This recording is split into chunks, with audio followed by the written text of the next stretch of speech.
My name's Ed Piskor, I'm Jim Rugg.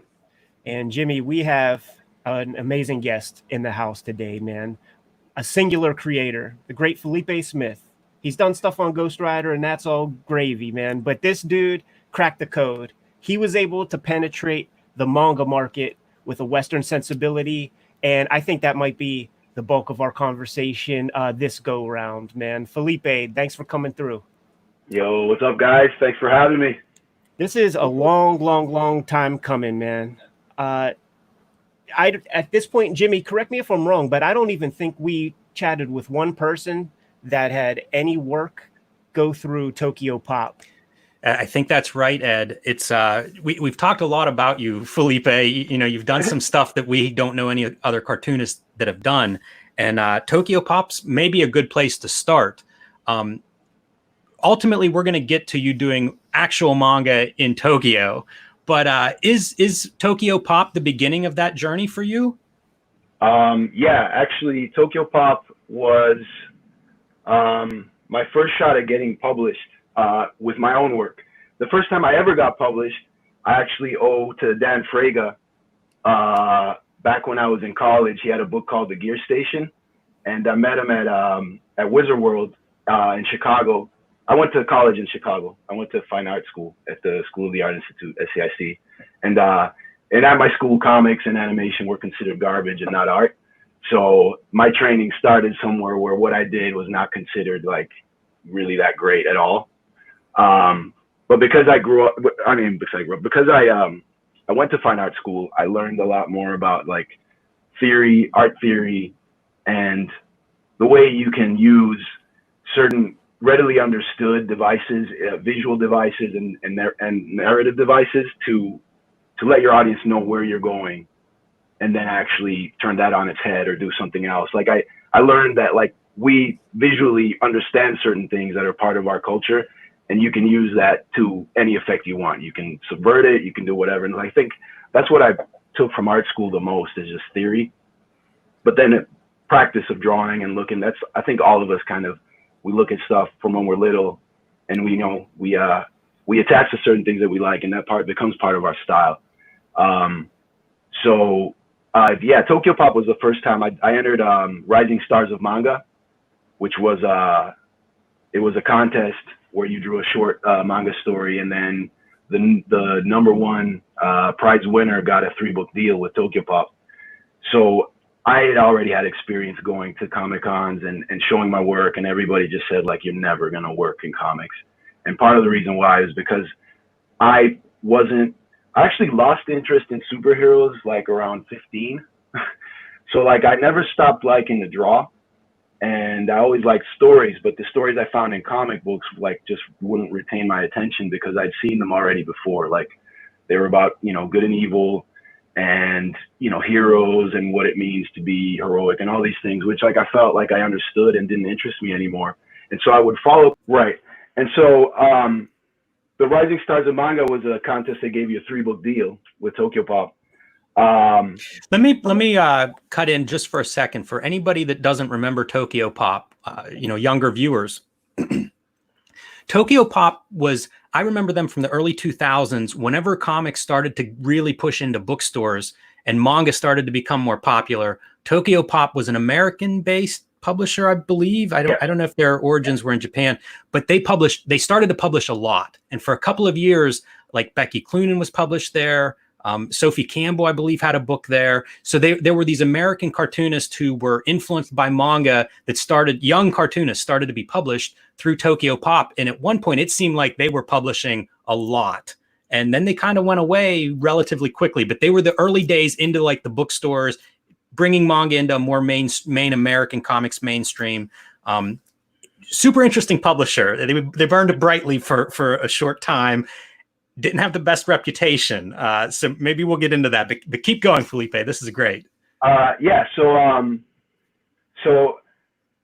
I don't know how much you guys want to go into. Like, I obviously like artists who haven't published professionally, and that's not their job. I had side jobs. So I worked at a karaoke bar. I worked at a postal center. I worked at like just all sorts of jobs. Like after college, leaving Chicago, I moved to LA, you know, with the artist dream that everybody has, and I was gonna go straight into animation. I had my portfolio. I kicked ass. I was like, yo, I'm the best. Like, I'll smoke all these fools. And no, like, they wouldn't even let me work at Vons. Vons is like, it's like Safeway or like just a grocery store. And like, I had long hair, so they were like, no, like, you need to cut your hair. And I'm thinking, I got to cut my hair to load vegetables in the back. Like, that's stupid. So like, eventually I found like different jobs that I could do. And that's when I knew for sure I wanted to draw for a living, because I went 8 months without drawing a single thing. And I worked at a postal center where I would mess up like FedEx orders. So it would print out a blank sticker, and then I would draw faces on the sticker. Like, I was going crazy. Like, I was like, I need to tell stories and I need to draw. But the one advantage of actually having like 3 years of just working regular jobs that like I hated was that not only did I realize what I really wanted to do, which I already knew from when I was a kid, but this reinforced that for sure. Like, these 8 months of like not drawing anything and nobody seeing my work, like, really got me on target. But also, and I think it's something to this day you still see in my work, is like, my stories, regardless of whether they have like supernatural stuff, which is my first supernatural story ever, was actually All New Ghost Rider. That's the, you know, that was for Marvel. But before that, you know, I had drawn comics for like over a decade before doing that, and I'd never done anything supernatural or like fantastic or in any kind of manner. It was just exaggerated reality. And just meeting people. I worked at a postal center right off of the 10 freeway in Culver City, and so it brought people from all walks of life in LA. So like Gary Coleman from Different Strokes. And this is like, we're talking 2002, something like that. So, I mean, you know, this was after, you know, he was already working as security in a country club, and like his fame had gone and like nobody knew who he was. He was just a really small man that looked like a kid. And I knew who he was because I grew up watching his shows. And, you know, Different Strokes played in Buenos Aires, man? It did. It was called Blanco y Negro. It was called Black and White. That was the name of the show. At least the Argentine version of it was called that. It's always funny to see like what sort of cultural stuff we export elsewhere. I wouldn't have thought Different Strokes would have been one of those pieces. That's one of the themes in PEEPO, because I realized when I came back to the States, like, I was born in Akron, Ohio, and then we all moved. My mom's Argentine and my dad's Jamaican, and they met in college in Ohio, and then they had me and they had my sister. And then my mom decided that she wanted us to grow up in Argentina and not here for different reasons. And so we moved when I was 5. And so I would still watch American TV shows just dubbed in Spanish. The first time I ever watched The Simpsons in English, I flipped out because the voices were all different. Like, they all seemed wrong to me. The original voices, I'm like, what? Like, why does Marge sound like this? Like, why she, oh me, like, what is that, you know? And like, a lot of shows I watched were like that. So I had this like kind of culture clash, but at the same time, English was like my first language growing up here. I just grew up with 2 languages, English and Spanish. And I realized that, yeah, depending on where you are in the world, what hits can be very, very different. And because of culture, you know, themes like sadness or joy or horror or kind of anything we think about when it comes to storytelling will change considerably depending on what part of the world you're in, which, you know, that theme I explored a lot more like when I started living in Japan, and I realized that like a lot of jokes that would like kill over here just fly over people's heads because they don't have the same way of looking at things in many different departments. So that was a big challenge while doing PEEPO in Japan, was that because I've always kind of like leaned on comedy and like just kind of like cultural things and things from like slice of life elements that I understand the reader will not only identify with, but probably not see too much in comics in general because of the nature of our industry in the States.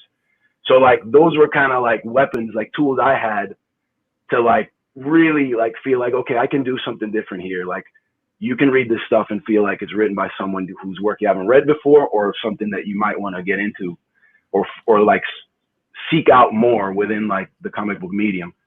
And going back to TokyoPop, which is how it started, this whole thing, I felt like if I were to win this contest, then it would mean that I could tell the stories the way I wanted, you know, and regardless of like a theme or whatever. And because I had seen Japanese comic books when I first moved to LA, the first thing I noticed is like most of the books I was looking through on the bookshelves of Kinokuniya, there were no fights and there were no lasers or superpowers. Nobody was flying. Nobody was like doing things with their mind. It was just people walking around wearing suits and like drinking coffee and talking about stuff for pages and pages.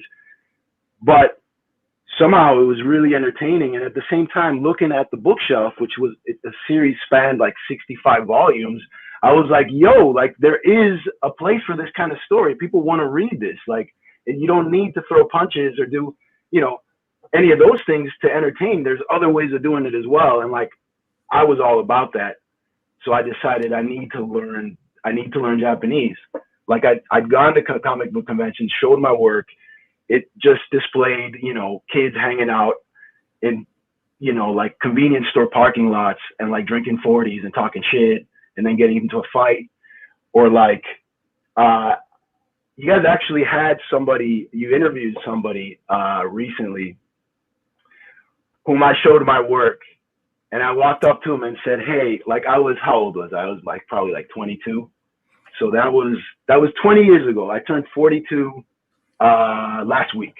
So 20 years ago, I walked up to this person at a booth at Comic-Con in San Diego, and I had a portfolio I'd set up. I basically decided that I was done showing people my work. I was just going to publish my stuff myself. So I just started drawing a comic, and then I had samples of that just to show publishers in case they would want to just publish it for me and pay me for it. But I was just going to do it. Like I was all in. I wasn't even like sweating jobs at this point.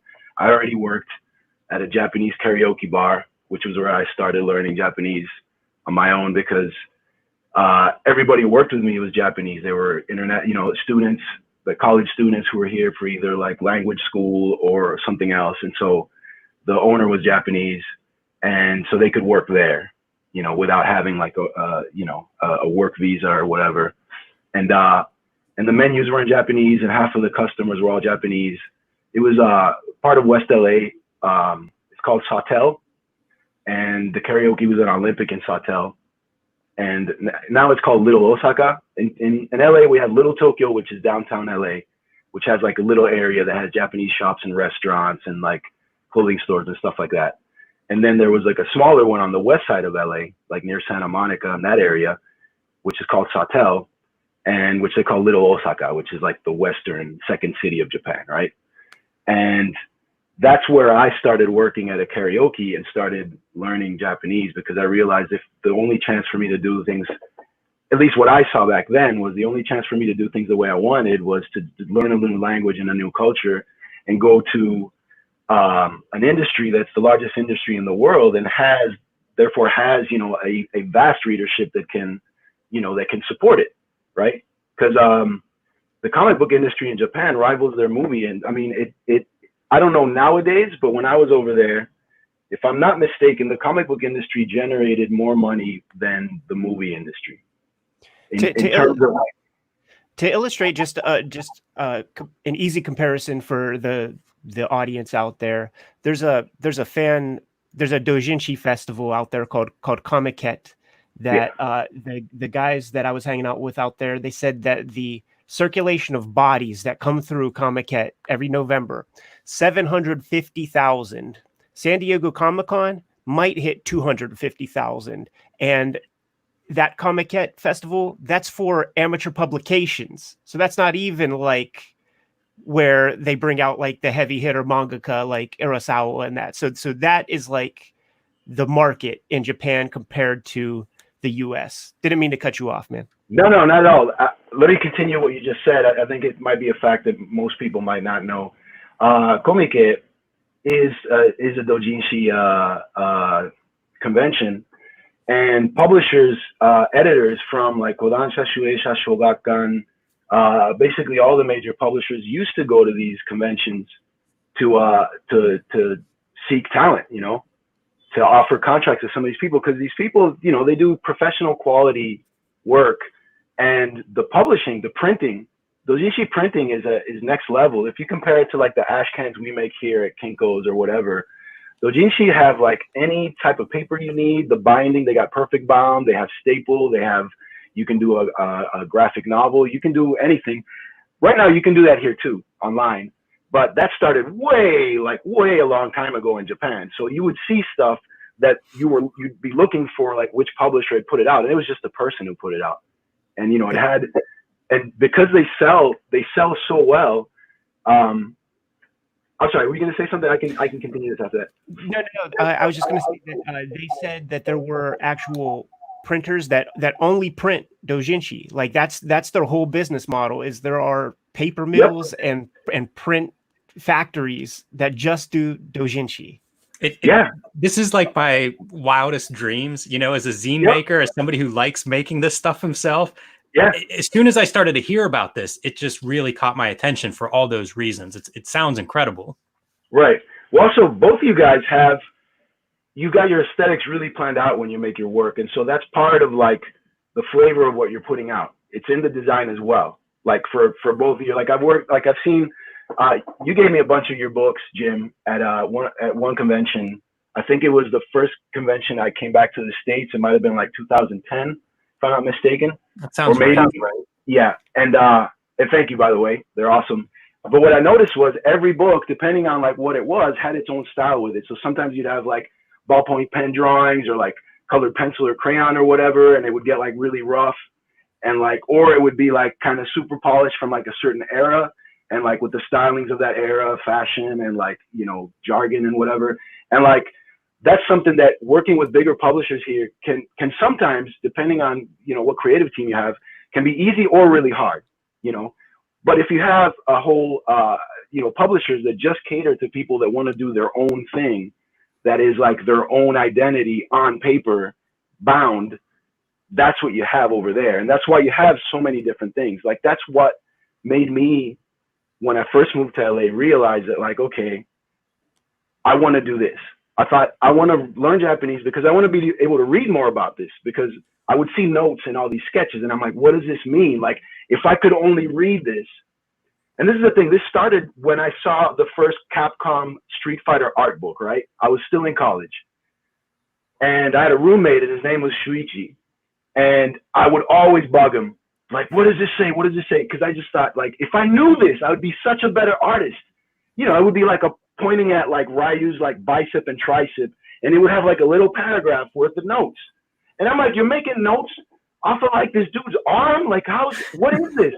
And so then, you know, Shuichi was a chemistry major and he didn't care about video games or anything. Like that's the first thing I realized was like all the stuff that we like about Japan, like we as like Americans or Westerners, isn't necessarily something they care about in Japan. You know what I mean? So like I would show him this. I'm like, you know, Street Fighter. And he's just like, well, kind of. I played it when I was like, I don't know, like 12 or something. But like, you know, why do you know that? Like to him, it was strange. He's like, how do you know these things? You know, and it's just like, oh, this is awesome. And so he told me, you know, he'd read me what the bicep or whatever the muscle said. And I remember it had Ryu and Ken standing next to each other, like a pencil drawing, and they're doing like the whole fist to fist, like, you know, before they fight. And so it had like X's and check marks, which meant like yes and no for the styles of like drawing, like don't do this, do that. And so it said Ryu and Ken are the same height, right? Which I think was like 5'9" or 5'10" or whatever, right? But then they're like, Ken is a gaijin, he's a Westerner, and Ryu is Nipponjin, he's national. And so Ken has longer legs, although they're the same height, because he's a Westerner, and Ryu, who's Japanese, has shorter legs and a longer torso because he's Japanese. To me at the time, I'm like, well, what does that even mean? Like, is that a rule? Like, what is this? And then I realized like, the reason why I like the Street Fighter drawings so much is because their knowledge of anatomy, just faces, expression, and like just certain traits from whenever they drew somebody from a certain part of the world, You could tell it wasn't somebody that just drew a character and then painted it a certain color, but they actually went and looked through like hundreds and thousands of faces and tried to find a correlation between people from this sector of the world and what makes them significantly different from people from a different part of the world visually. And like, I looked at that and realized it immediately, because I'm like, dude, like this face, like this guy would, if you didn't tell me where this person was from, I would say, okay, he's Russian or he's from India or whatever. But then they had other stuff where it was drawings about, like, it was like E Honda, who's from Korea, versus like someone else who's from Japan. And that became even more interesting for me as a Westerner, because I was like, okay, these are the differences they see within the same like race, for lack of a better way of describing it. And I felt like any artist any company who's has their artist put that much study into a design for a fighting game, where like the fire and the flames and like the Hadoukens and all that take like center stage. But no, they're like, these people need to look like fighters of the world, and we want to make it like as like enticing and as like clear as possible. So through that Capcom book, I was like, like, do I need to learn Japanese? The other thing was, I got along really well with Shuichi, and he spoke almost no English, but we had like 3-hour-long conversations, because like we really like, you know, sometimes you meet somebody and sometimes these people become really friends of yours, you know, in life, where like, no matter how you feel, you could feel shitty or like be having a great day or whatever, but like you talk to them and like you're just like vibing, like they're right on the same page with you on stuff, and like they understand what you mean by things. Well, in this case, it was someone I didn't have a language in common with, but I felt that like kinship with Shuichi, where like we would literally spend hours like pointing at stuff, like being like, you know, like pointing at things and being like this. And then he's like, that's that. And we'd have dictionaries. So we'd both hold dictionaries and look for the words, you know, so I would have like the Japanese to English language dictionary for him. I would look up the word and show him. He would read the definition and this is like 1997. All right. There was no Google Translate. There was no like electronic dictionaries. At that time, maybe Casio had some that like were super expensive, but we just like dictionary in hand, just like going off about everything, any kind of conversation, right? And so I thought, man, if I ever could learn Japanese, I could really get to hear his voice, like hear his mind through his voice, right? So that was the first time I thought I need to learn this language. And after seeing the bookshelves in LA and seeing these comics that were about like anything but like fantasy, mostly, I was like, okay, like if I learned this, there would probably be an audience for the kind of story I want to tell, which is more based on my own personal experience and what I see happening in the world around me, rather than what I see in like fantasy, you know, movies or comics or novels or whatever, you know? So TokyoPop seemed, bringing it back to that, it seemed like a chance for me to do it. And then I didn't win first place. I got second place, which is the #1 loser. And I wanted to kill myself, dude, because that was my chance to have a 3-book deal. But fortunately, they hit me up and they're like, hey, like we really like your work, and we want to offer you a 3-book deal anyway, which was cool. And also, I don't know, I could probably find it and send it to you guys if you want, but like my submission to Rising Stars of Manga was a story about me heading out to kill an editor for promising me a book deal that he later took away from me.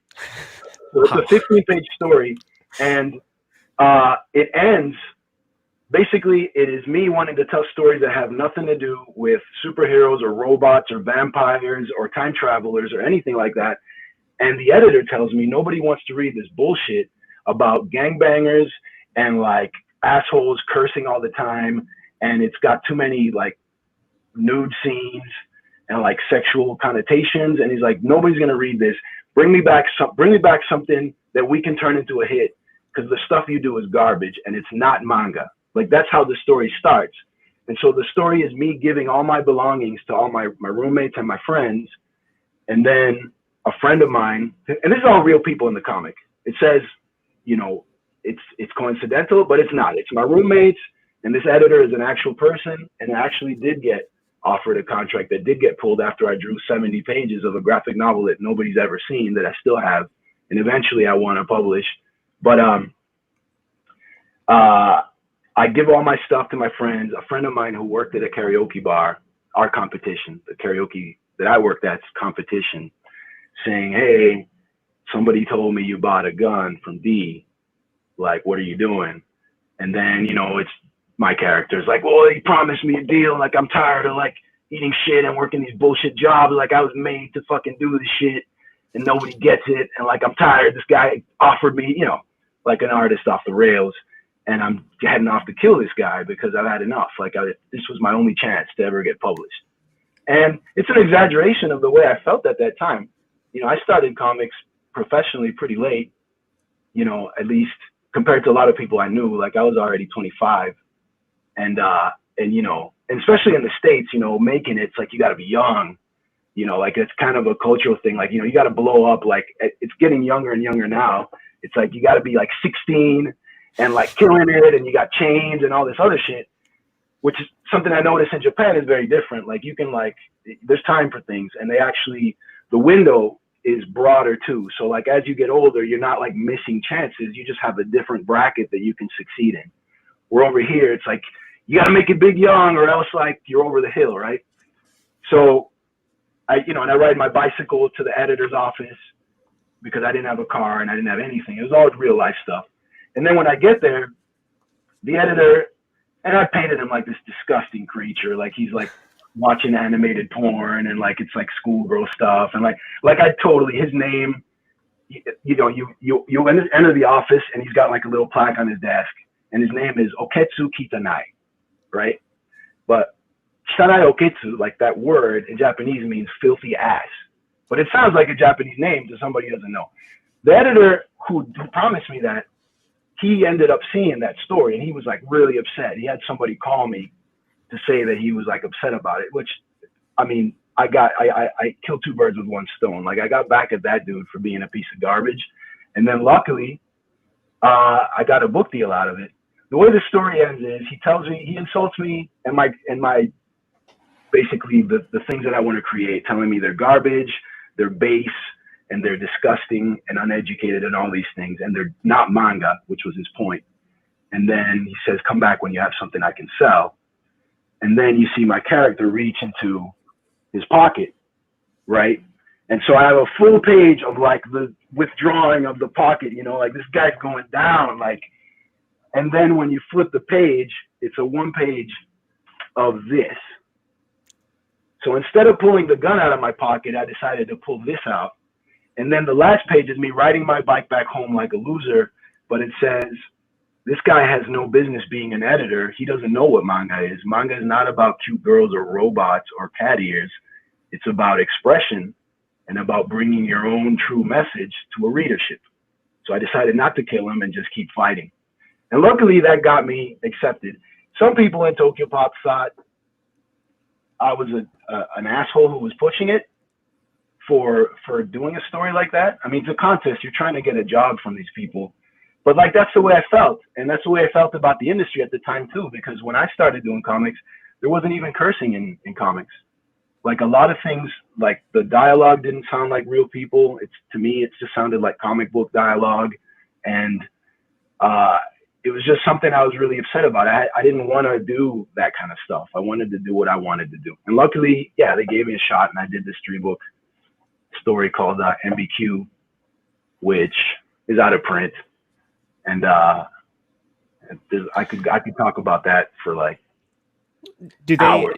Do they have some hooks in it that makes it impossible for you to print it on your own? And you know, so TokyoPop, at least in the OEL or original English language manga titles, has one of the worst contracts, I think, like in publishing history, in terms of like, you know, I mean, and it got worse and worse. I mean, I had my contract in 2004, but TokyoPop went on to publish stuff way after.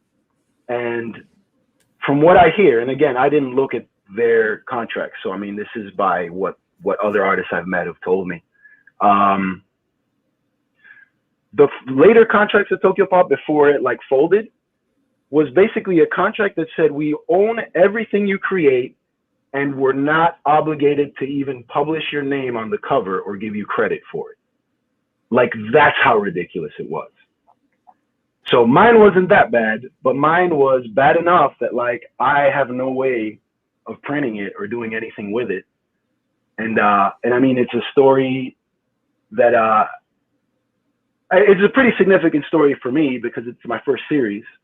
And the upside to it is because of, and the series didn't go with a lot of what TokyoPop wanted, because TokyoPop did want to do the ninjas and the robots and like the cute girls and the gothic lolitas and like all those themes that were like what manga and anime were in the US. My whole thing was I'd seen stuff that didn't get published here and didn't get translated. And that was the stuff I was into because it was about nothing to do with any of that. And actually, I'd also like to add that most of the big hits in Japan are none of the genres that get translated and brought over here. And part of the reason why they don't come here is because they're very slice of life and they're very culturally based. So a lot of the humor and a lot of like the subtleties and nuances are things that we're not going to get because it's not our culture. Like, we hug and we shake hands and we do a lot of things that they don't do. So we're used to certain things and they aren't, and vice versa. So I dealt with some of that, a lot of that in PEEPO, but as I was learning Japanese and learning about the culture, I realized why those things were that way. And so in doing MBQ, what I was doing was just reversing that towards an American audience. Like, okay, we all know fries, we know burgers, we know what a job at a fast food joint is. Some of us know what it's like to want to draw comics and love comic books. The main character was Omario, who was a comic book artist, but he didn't like any of the things that I wasn't interested in doing at the time. And that's why he didn't have a job, he believed, right? But yeah, artists had pretty bad contracts at TokyoPop, and it wasn't a publisher that, like, I don't feel like the publisher really respected the creators that much. I think it was like a way of pumping out cheap IPs, basically. It was very, you know, that was something that I would hear a lot about. It was covered somewhat, you know, like sites like The Beat or, you know, whoever was covering comics at the time would write about that and how bad those contracts were and how uncreator friendly that publisher was. Did you have a lawyer look at your contract before you signed it? Were you aware of what you were getting into?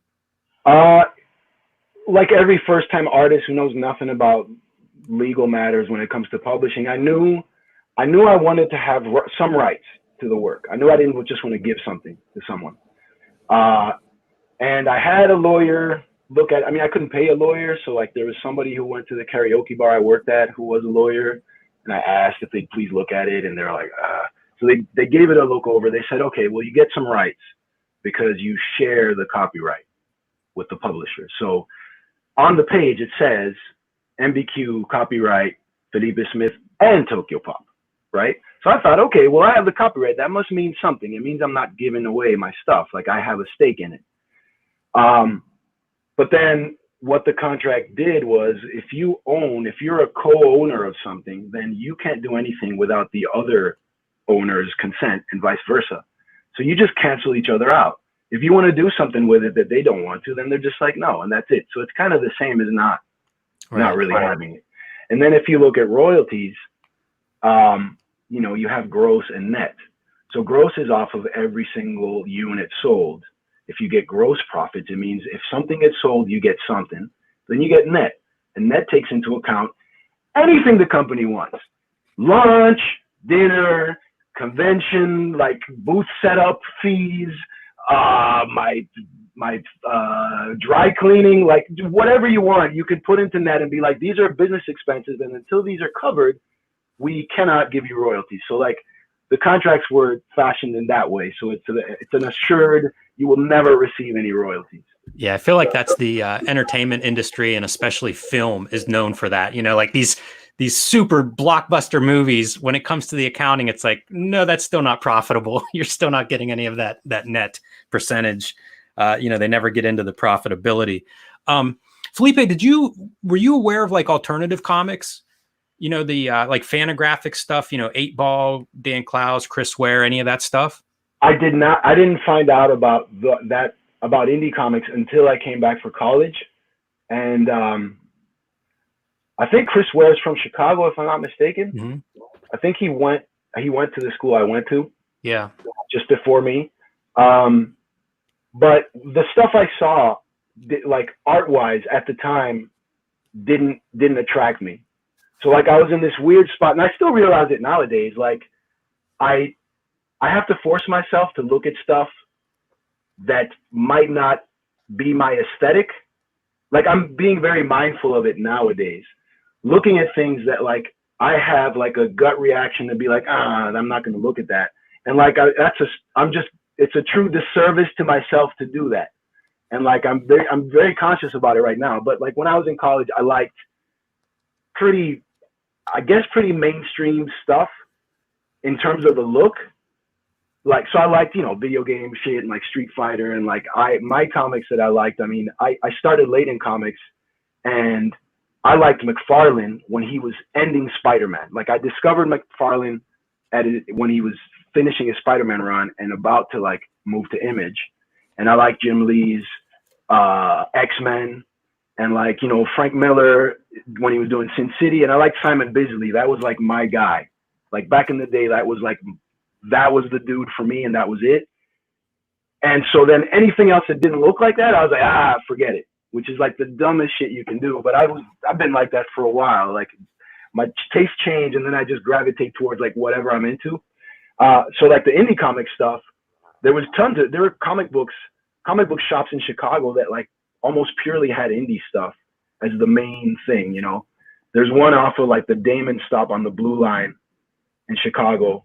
I don't remember it wasn't Belmont. It was another area. I mean, anybody from Chicago listening to this is like probably thinking, dude, what are you even talking about? But like, I know it was off the Damon stop on the Blue Line. There was a shop that had Japanese comics back when like it was only Dark Horse and Viz maybe doing like Gunsmith Cats, Blade of the Immortal, and Evangelion, like in black and white, like floppies that are like just a chapter.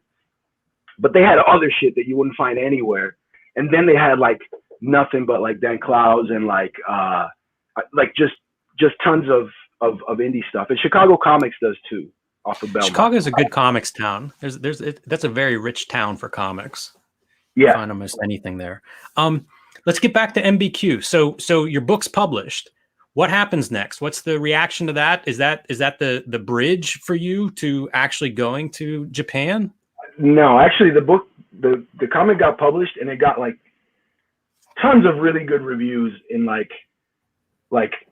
not even comic book websites. Like it was mostly like Publishers Weekly, Wired Magazine, IGN, and it was getting reviews where they were comparing it, to like, Quentin Tarantino meets Chappelle Show, which when I saw that, I was like, yes, like they fucking get it. Like that's like, if this is supposed to be like pretty accessible to people who like might not even know about comic books or anything. It's just about like stuff that you would know about if you're living that year in this country, And I was really happy about the reviews. But then the sales were like whatever, and the publisher wouldn't advertise it because it didn't fit. I won that contest, so they gave me a book deal because they had to, which they didn't have to, but they did. But then they're like, well, we got this thing we don't understand. And like the editors seemed to like it. Like the editors were they loved it. They're like, man, Felipe, like MBQ is my favorite book. And like, you're crazy. And like, you're always like pushing it. And like, we love that because like nobody does crazy shit like that. And I was like, well, cool, But then when it came to push it, they were pushing other titles. Like TokyoPop had this big bus with like for Comic-Con, and it would have like giant like decals of like their characters and like the RoboFish logo. That was the name of their logo. Like my characters were never on any kind of promotional stuff for TokyoPop. And then the books inside had ads for other books, right? So if you were reading GTO or Initial D or like Gundam or like some like really known manga title that manga fans really wanted to read at that time, because the original English stuff was kind of like, that's fake, like that's nonsense, that's not manga. But they could put ads in there, which is kind of like the model of weekly and monthly magazines in Japan. You have Naruto and like, whatever is really selling, and then you got new people that you group in there with them, so they get eyeballs too. And then those people get a chance to get up there if they're also good and they're also relevant to what the readership cares about at the time, you know? But my ads would like rarely ever get into any other book. So I didn't have a lot of cross-pollination and with any of the other titles that were different genres for them. So by the time I was finishing the 3rd volume, also my contract wasn't great. So my contract was for 180 pages. And I didn't feel like I could tell the story exactly the way I wanted and the way I saw manga telling stories within that page count. So my books would always clock over 200. Like the first one was 220. I even know the numbers. The second one was 250 and the third one was 232. And so basically I was working for free. So, you know, because I was just taking, and I was working fast. I would draw those books in about 6 months. That's a lot of work. Yeah. Yeah. Right. But I was going hard, first of all, because I was friends. I became friends with editorial because they were cool. They were like young. They were like my age or just a little bit older. And they were like super pumped. They loved manga and anime. And like TokyoPop was like the only real publisher at the time that you could do that kind of work in, you know?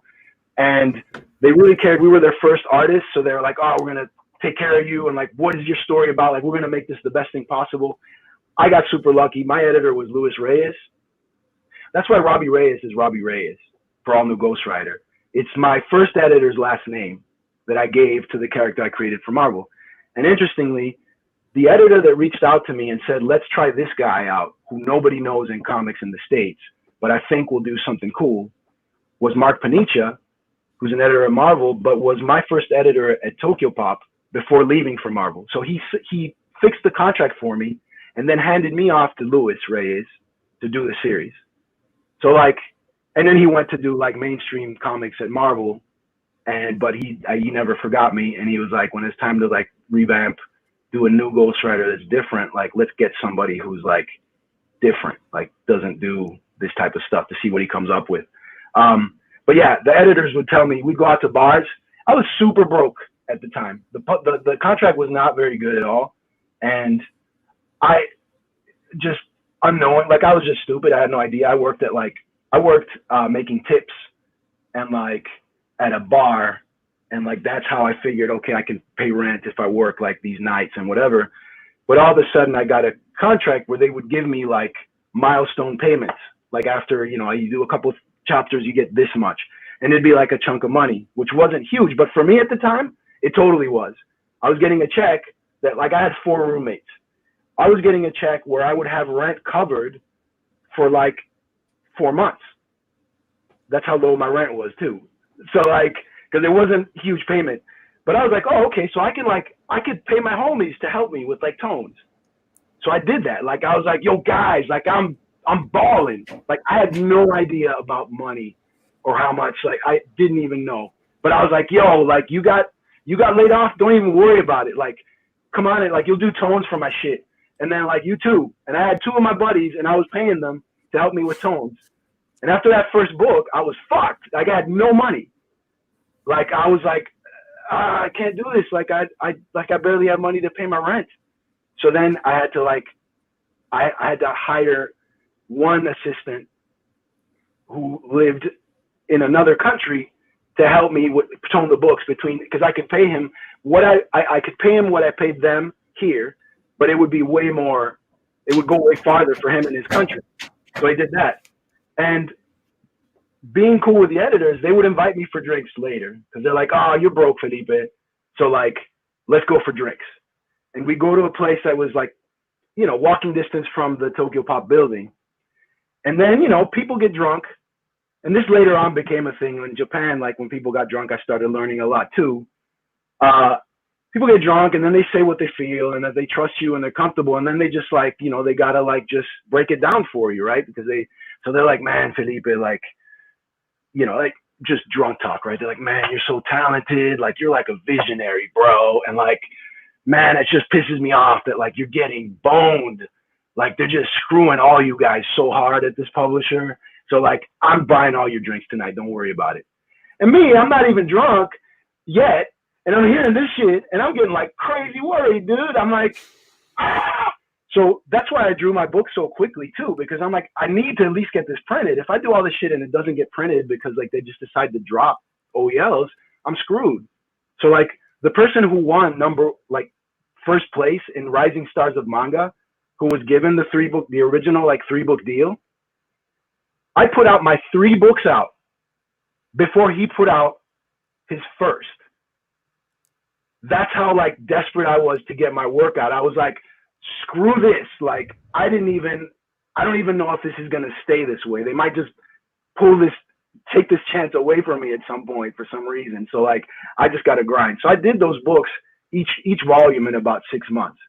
Felipe, can I get some sense on just like the format of the art that you were drawing the thing at? Because, you know, typical Marvel Comics, 11 by 17, 10 by 15 image area, that's a lot of real estate to cover. And that would be pretty hard to do 250 pages at that big size. So what was the size of the paper and stuff that you were working on to churn out 250 pages in 6 months? Most pages were 8.5 by 11. And exactly for that reason. Like I started using the Japanese manga pages, like the deleter pages. Right. And then because of costs, I was like, I can't buy this imported paper anymore. Like I was crazy broke. So then I just bought Xerox paper and I did all my original, and like I inked it and everything, and I have them saved in a box. Oh, what? Hell yeah, dude. I haven't seen that in ages. Yeah, so like, yeah, it had crazy stuff in there. And like, I mean, for the time, I think it was crazy because I didn't see anything in comics like that. But again, so going back to what you're saying, Jim, like, I think indie comics have always had all of these things. I just wasn't aware of it, you know? When your assistants helped you out with tones, also, they were applied digitally, right? That you weren't using the deleter screen tones? No, the thing is, I figured out a way of toning so that it would look like it could be analog, but I did it with Photoshop. So I made my own tones, and then I would pass them on to my assistants. So I would have like a certain number of grays that I used, and I wouldn't deviate from that ever. And then it's like you would do in a manga. In a manga, you have like however many zip tone sheets if you're still doing analog, which a ton of people still do it, you know. And when I got there, I was surprised that so many did. It was more than half that still did analog. And then what I wanted to avoid is these black and white comics that want to be manga. I still see a lot of it nowadays. And I wish some of our peers would, like, if they're going to be doing that, like, look at the stuff and figure out what's going on. Like, I shouldn't say that though, because that's how new things come out. Is through like doing things differently or wrong, quote unquote, and then it becomes a thing. So disregard what I said. In my case, I wanted it to look like the comic books I was seeing in Japan. And so looking at zip tone, like, you know, the moire pattern that you get from like the scans of the black and white comics from Japan that we saw before, you know, now they've fixed that. They've figured out ways of doing it. If they don't get the original file, TokyoPop would scan all their books. They would not get files from publishers in Japan. They would just get the Tango-bon, they throw it in the microwave, and then the microwave would melt the glue on the spine, and then they could pull out all the pages very easily. Wow. And then they had a giant scanner, like, I'm talking not large format, like for 11 by 17 pages. I'm talking like it was a scanner almost the size of a table. And then they would lay out all the pages, as many pages as they could. So they'd lay out probably about like, maybe at least 25 Tango-bon pages, and then scan them at like super crazy high DPI.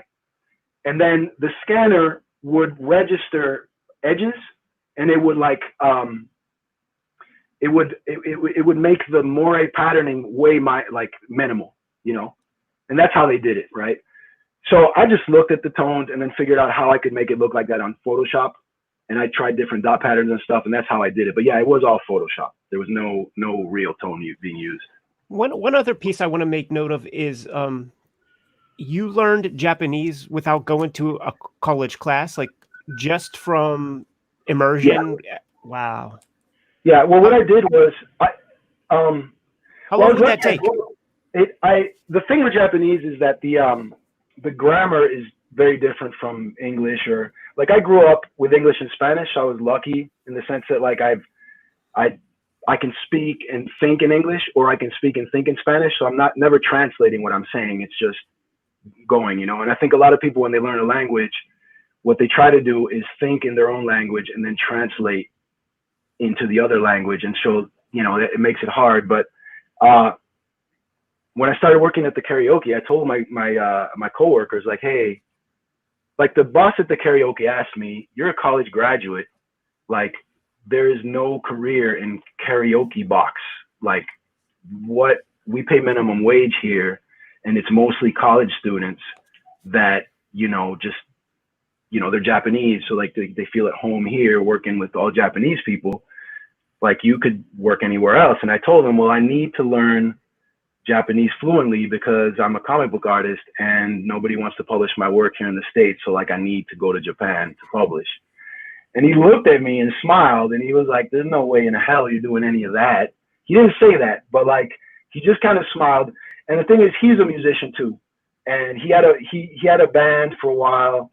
And this is my Japanese karaoke boss. Like he was a guitarist and he played piano and the bass. And so like there's a place in his heart for artists. And so a lot of the people who worked with me, they were like tap dancers and like rappers. And they're just from Japan and they're trying to, you know, do their thing. And so he's like, okay, like I can use an American here because when customers get rowdy, you know, like in Japan, it's okyakusama wa kami-sama, which means basically a more extreme version of the customer's always right. Here, it's the customer's always right. In Japan, the customer is God. Okyakusama wa kami-sama. So like, if people are wilding out and you work there, you can't like rough them up and throw them out or like insult them, or you got to like kind of be like, please, like don't put your feet on the table, don't do this, don't do that. And so like in general, the people I worked with had a hard time like getting American, you know, karaoke customers to like behave or not like do crazy shit and to follow the rules of the karaoke bar. But I didn't have a problem doing that because I'm from here. So he liked that I could just go in and pull people out of their rooms and like just charge them right away and shit and just throw them out. And he was like, all right, cool. But he was surprised when he saw that like within 3 months, I was able to like take orders in Japanese and like see people to their room and just make small talk. And he was like, oh, and so a big part of Japanese is obviously like the kanji, which are the Chinese characters. So it's a symbol that denotes a meaning. And it could be, you know, verb, adverb, subject, you know, noun, whatever. And so I think most foreigners that's the hardest part, is that the language has 3 alphabets. Like our alphabet has 24 characters. They have 3 alphabets, 2 of which have 46 characters, which are hiragana and katakana. So they're phonetic sounds like aiueo, kaki, kupeko, sashi, suseso, tati, tuteto, like that. And they're all symbols. So you got to learn 46 of those. Then you got to learn 46 of katakana, which is it denotes foreign sounds, sound effects, or words from foreign languages. So our names are all written in katakana. They're not hiragana. Sound effects in Japanese comics are also katakana. And if you notice them, most of the time they're very angular looking compared to the regular writing, which is more round and kind of like, you know, curvy. And then there's kanji, which is Chinese characters. So those are all the more complicated symbols and stuff. And so Japanese is a combination of those 3 alphabets to shorten the sentences for them to fit, right? So you can put more meaning in Japanese in a shorter sentence than you can spelling out with 24 characters in alphabet. And so I impressed upon them the fact that I needed to learn this too, because I needed to learn Japanese for business, not just to have beers and like sing karaoke and be an asshole. Like I needed to work, so I needed to explain what I want to do to somebody who doesn't speak English exactly the way I want to go about what I do. And luckily, one thing about most Japanese people is just as a culture, they're very respectful of others. And like when you ask them a question, they really consider their answer before answering right away. Like they're kind of more deliberate about what they do. So like when you tell somebody like that, not everybody is generally like this, but it is a cultural thing. So they're really like, listen to what I said. And we're like, okay, like, yeah, like, and they would teach me, like, I would ask, like, what's the kanji for this? And then they would write it down and I'd be like, okay. And then like, I would just do that constantly. I carried like pieces of paper in my pocket with like kanji. Like I was a maniac because I'd gone to comic conventions so many times and they told me you will never work because nobody's going to do this shit, that I was like, all right, fuck you guys. Like I need to radically change my game plan or I'm just going to be working postal centers forever. And so I would carry pieces of paper with like the hiragana, katakana on them. And then on the bus on my way to the Chinese restaurant where I worked, I would just like memorize every single day. And I carried that with me for like years. And eventually, yeah, like when I was working there, it was in practice because customers would show up and I'd be like, "Irashaimase, nanmei sama desu ka? Hai, dozo, chotto watatte kudasai." And I'm like, okay, how many people? All right, please this way and whatever. And so like I learned the application, everyday application of the language there. And I also learned a lot of stuff because I was like the gaijin at the Japanese karaoke bar in the States. I kept telling them, yo, I'm American. You guys are the foreigners. So I got like a firsthand experience of what later on would be like in Japan. You know, people would like, you know, they'd see, like sometimes I'd take the order on the phone and then they would say how many people and whatever. And I'd ask for like their credit card number or whatever for the reservation and stuff. And then they'd show up and they'd see me behind the desk and they'd start looking around for the Japanese person they talked to. So then they would say, I spoke to a Japanese man about reservation. And I'm like, oh yeah, no, that was me. And then they look at me like, and then I just tell them, you know, I would just tell them in Japanese, like, no, I answered your phone. You're like, you know, Skio-san or whatever. Like, and then they'd be like, oh shit.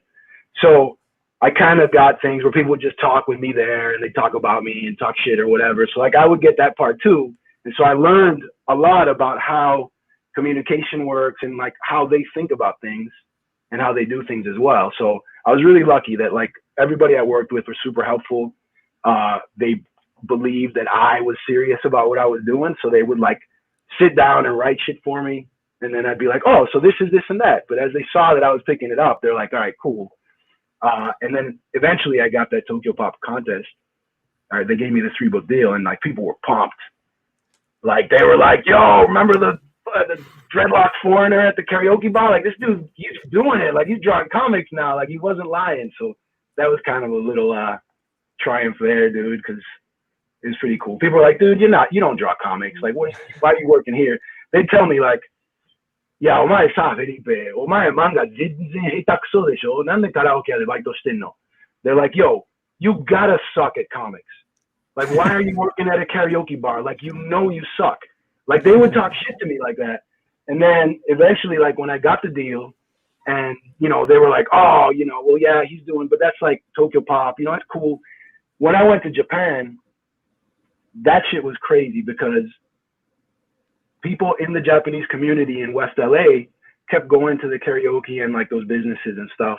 And so some of them like would keep in touch with me or whatever. And they'd be like, oh, Felipe, he's doing stuff at Kodansha. But then when the book got released, like I was on TV a few times in Japan, like just interviewing and just about like what I was doing with PEEPO, because I was the first Westerner to do a serialized comic through like the largest publisher. So, people back there who used to go to the karaoke and like talk shit were seeing that because people at the video club would play like MP3s of like the interview at the store talking about me, like, yo, look at Felipe's doing it, you know? And people told me that made me happy because like some of the biggest shit talkers were like actually reading like the comic in Japanese, like not even in English. Like it's like that dude that you were like being like, you'll never learn this language, is like doing it over there. And you can go to the Kinokuniya or Asahiya comic book shop in LA and get his book. So like that was like pretty cool. And I really owe it to like, you know, the karaoke boss and all my friends who like, you know, helped me out and like really told me like, okay, this is the polite way of saying that. And like, you know, you definitely want to make sure not to say this because it could be construed as this or that. So yeah, I was really fortunate in that way, I think. This is one of the greatest, like, we always talk to people about how they get into comics or how they, you know, accomplish whatever book, whatever they're known for and stuff in comics. This has got to be the greatest, like, how to breaking in, dedicated, like achieving the dream story I've ever heard about comics. It's astounding. It's incredible. Wow. I wish I had something more profound to say on the subject, but dude, it's thanks, astonishing. Man. Thanks. Like people, like I've been asked, like, obviously a lot of younger artists they love manga and they want to do stuff in Japan, and I get it. My reason was more like out of desperation, because I'd shown my work to editors and people who would be in a position to give me a job, and like they just weren't feeling it. They didn't like, and I think it was a combination of different things. Like it had indie elements where like I had people like banging in a stall and like somebody spying and it's just weird stuff that they're like, well, why would anybody read this? But I'm like, because it's like different, and it's like based on shit that happens. Like people also want to see that. They don't just want to see fantasy, and they might not want to see like real issues being like jammed into like a fantasy thing. Like just do the real issues and let the fantasy do what it wants to do. If it wants to do that, cool. If it just wants to be pure fantasy too, but you got to have pure real life too, And so I felt really desperate, and learning the language and the culture for me was the only way to do the stories the way I had in my mind. And it definitely, I'm glad to have gotten that experience. Working in Japan was a hellish experience too in a lot of ways, because I worked there 4 years, and the first 2 years was serializing PEEPO, and the next 2 was me pitching the next series, and you don't get paid while you pitch. So like I ran through all my savings the second set of years I was there, and so like I learned a lot about the life of a mangaka in Japan, and I was very fortunate to meet a bunch of like super famous comic book artists over there, because I was like the oddity. I was like that, the foreigner with the dreadlocks that looks like a soccer player and doesn't look like a comic artist. Like they would always tell me, "Yeah, Felipe, nanka saka senshu mitai." Like you look like a soccer player, you don't look like a comic artist. And because of that, because I was an oddity, like a lot, like some people wanted to meet me. So like I met Urasawa Naoki, like 20th Century Boys and Pluto and Billy Bat. He was publishing Billy Bat. Was his work being serialized in Morning Magazine when PEEPO was coming out? Yeah, same time. He was doing Billy Bat, and that was through Morning, and then PEEPO was through Morning too. So he was doing his comics weekly, and I was doing mine monthly. And I met what's his name? Snap. One Punch Man, the artist, not one the writer, but that's shameful, dude. I'd be forgetting. Murata is his last name, Murata, but let's see. Yusuke. Yeah, Yusuke Murata is the artist. I met him. He was super cool. I met Hanazawa Kengo, the artist of I Am a Hero. It's a zombie story and takes place in Tokyo. I met Inio Asano, who did he's one of my favorites.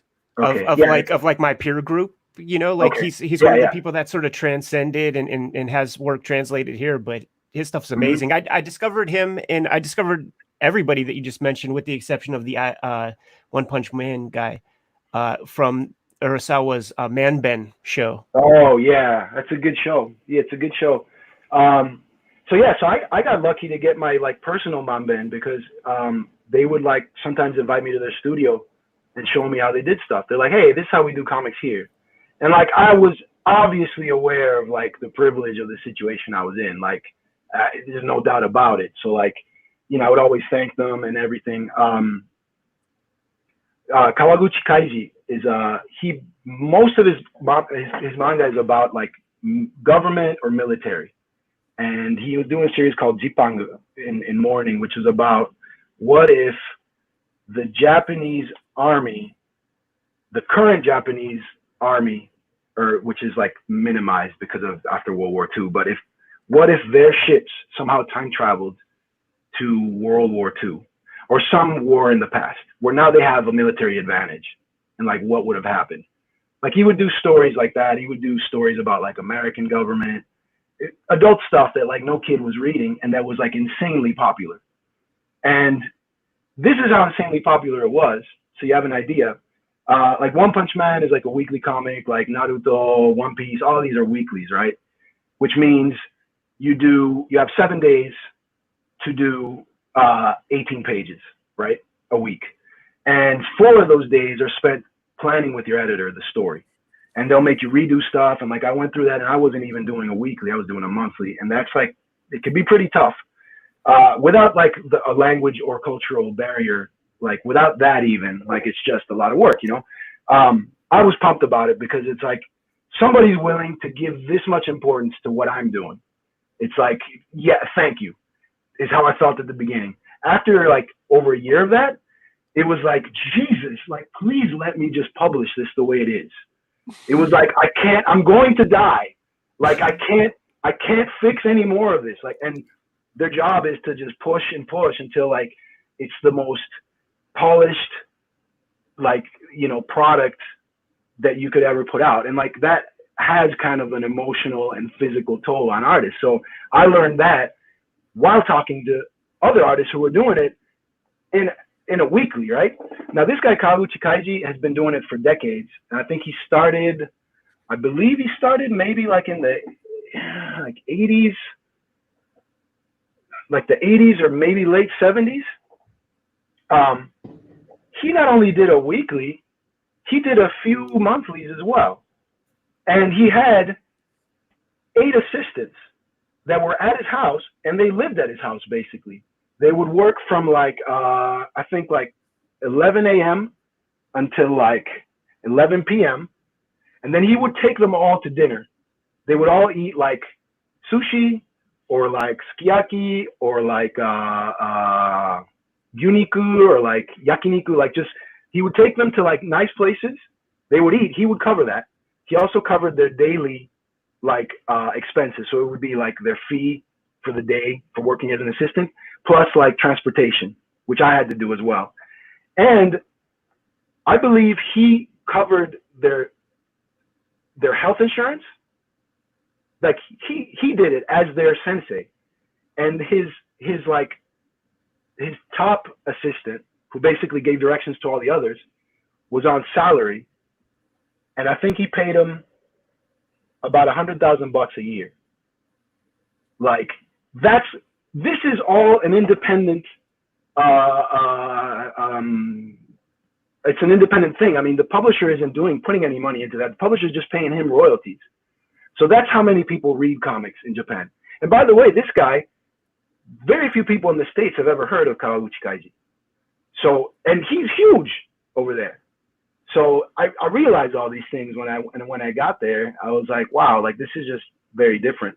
And there's 3 questions that artists would always ask each other when we go out drinking. And it would be, what are the 3, pick these 3 things in order of importance. And it was sleep, food, sex, right? And can you guess what like people would say?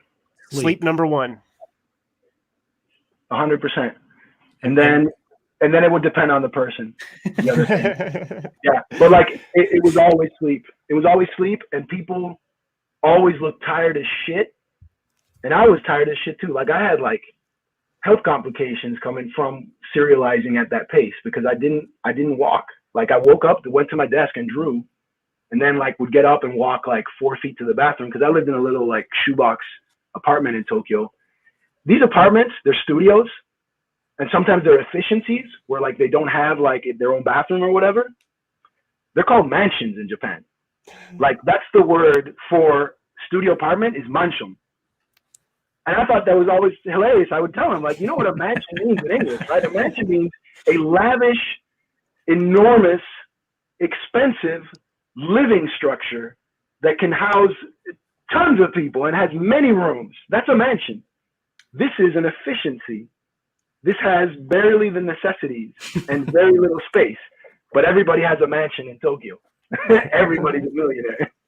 I was thinking about there was that I guess it would have been a sitcom called Blue Blazes that sort of it sort of told the tale of the guys from the Gainax studio, the creators of Evangelion, when they were coming up through art school.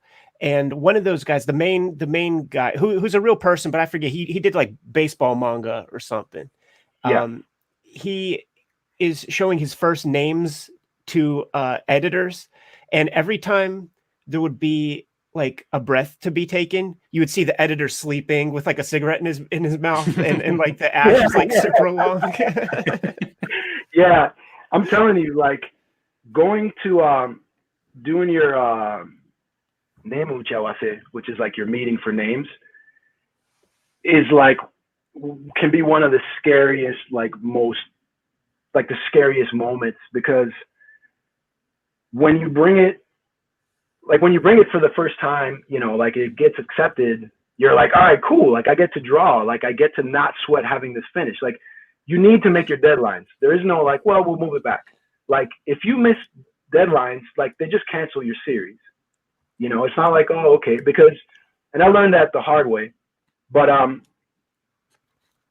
because I had to go to the hospital and I didn't want to make them feel like, I didn't want to, like, I think a lot of, they felt responsible for me in a way because I was not at home and I had no family or anything there. And like, you know, this is the first time doing it, and like doing manga isn't like the easiest thing. It was put up there with like heart surgeon in terms of like most stressful jobs in Japan.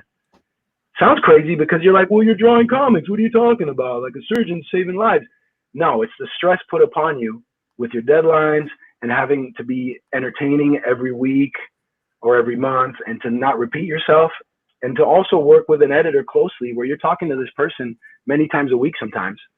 So Felipe, would Morning Magazine have the same kind of structure as like a Shonen Jump, where there are also regular surveys done by the audience to see? So that's an extra piece of pressure where you're being judged by the entire audience every week or month as well to see where your standing is within Sunday Magazine. I mean, that's incredibly nerve-wracking. It is. And like, and you do get voted out. It is like American Idol, where people like, and this is the final choice is definitely editorial, but editorial uses that as like basically research and development, like having an idea of what's going on, right? The funny thing is this, artists are never supposed to see those surveys. They're cards that people mail in. They come in the comic, you pull it out, fill it out, and mail it, right?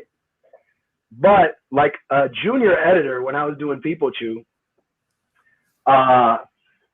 he said, hey, like, because I asked, this is the thing, like I would do things, like I would go to the publisher, I would go to morning headquarters, and I'd walk around, like, and I knew people from Japan, mostly from the karaoke. There were customers that moved back to Japan, and when I was there, I'm like, yo, I'm in your country. And so like I would sometimes meet up with them and go out and stuff, but like besides the karaoke boss who would also move back to Japan, and that was like my family there. So I'd go visit him and his wife and his daughters, and like that was like my family. Like if shit was like going wrong, like I could go there and like cry, dude. And then, you know, but I would talk to anybody. Like I'm always pretty friendly. So I would go to the publisher, and sometimes, you know, they'd make me wait like half an hour or whatever. And so, oh, and remind me, I'll write it down. The wait, that half an hour wait serves a purpose. It's done on purpose. Okay, I'm gonna write that down as well. And before we were queuing up the recording, I visited Kodansha and I saw the space, and I was telling Jimmy how like when you walk in and then you talk to the receptionist, there's maybe half that bottom floor or those partition tables. And it was described to me that that's where like the younger editors, maybe the junior editors, are talking with what they translate to me as rookies. Like the rookies come in, check out your stuff. So like that's like the first tier of the editorial consultation. Then you get to go up there. I visited if it wasn't the morning office, it was Young Magazine office, because I hung out with the morning and Young Magazine editors. But I would say 3/4 of that floor was devoted to the machine of making those magazines run. But there was a big section with the similar partitions where the editorial would talk with the professional mangaka and go over the names, but then that space was kind of to be used to make those amendments right there in-house so that the editor could then check it out and like send you on your way. Yeah.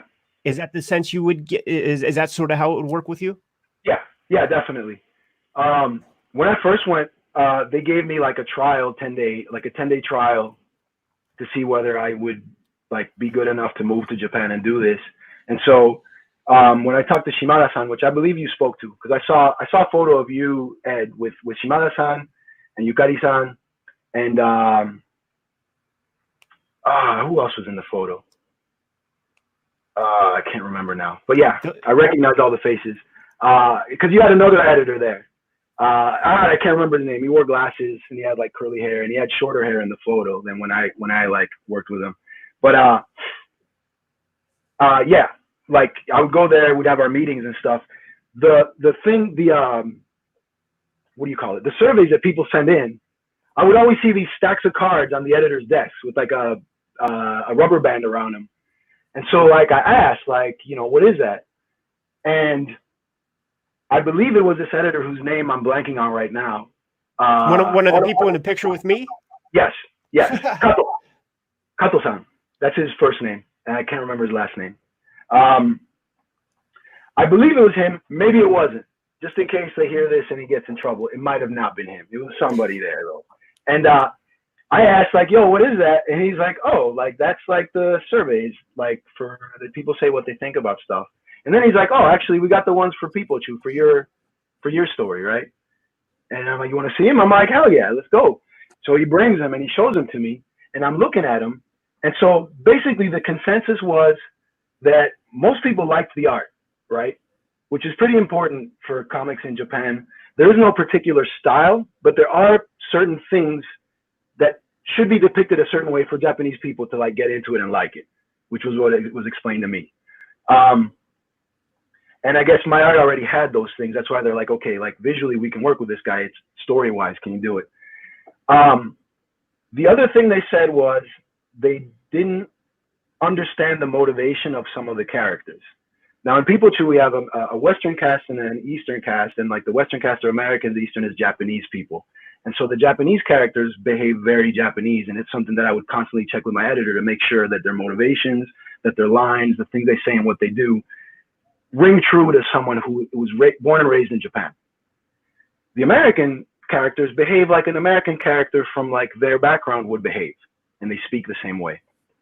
And those characters, interestingly, were characters that the Japanese audience sometimes found a hard time connecting with, because their comments and the way they did stuff was very different from what a Japanese person would normally do, right? So like, let's just say there's like a joke about cocaine or something like that. Like cocaine's a hell of a drug, like Rick James, all right? We've all heard that, we all laugh our ass off, we get it.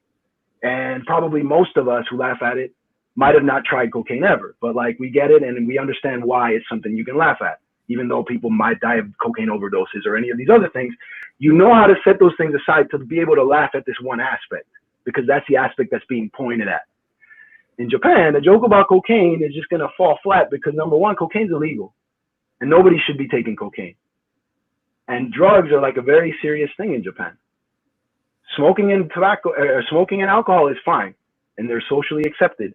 Anything else is for the worst person in the world if you're doing that. It's just the way it's seen. So if you make a joke about cocaine, they're going to be uncomfortable. They're not going to know if they can laugh about it, or is this really funny? Or wait, does this person do cocaine? Does this American artist do cocaine? Should I be reading this? Like you start getting into weird ground. So like those things, I had to finding different ways of doing jokes that we would have common ground on. I don't even know how I got on. Oh, okay. So yeah, so the cards that they're looking at, some of them were not understanding really well the motivation of the American characters, of quite what kind of archetype of character they were. I think that's more precise. Manga and anime have very clear-cut archetypes that sometimes vary, whether in appearance or the way they speak or in their motivation, right? But you can say, that's the handsome guy, that's the cute but chubby girl, that's the really hot girl that's really shy inside, that's this guy, that's that guy, that's the wise guy that knows this, but also this happened to him. Like those things exist. And because most people are avid manga readers in Japan, they don't all read like Naruto, but they've never stopped reading comics, which is the difference that I saw between readership in Japan and readership in other countries, is that like you just graduate to different types and genres, but there's always something you can read. And if somebody puts a comic in your hand, most Japanese people will be like, all right, I'll look through it.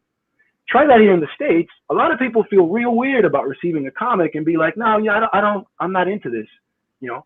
And we have people here saying that because they like comics, they're a geek or a dork or a nerd, which has always been crazy to me. I mean, you can maybe take that word and take pride in it, which is fine. But I wouldn't call you a geek, a dork, or a nerd because you like comic books and you like stories with pictures and text. Like, to me, that's the most natural thing ever because we've all liked that as kids. And the only reason I think adults lose interest in that, the ones who don't, because they can always appreciate that. But the ones who lose appreciation for it, there's something they're missing. And it is the kind of storyline, the kind of depiction graphically. Like, you can reach any audience with comics. It's just you have to do a comic that's going to cater to them, to what they like.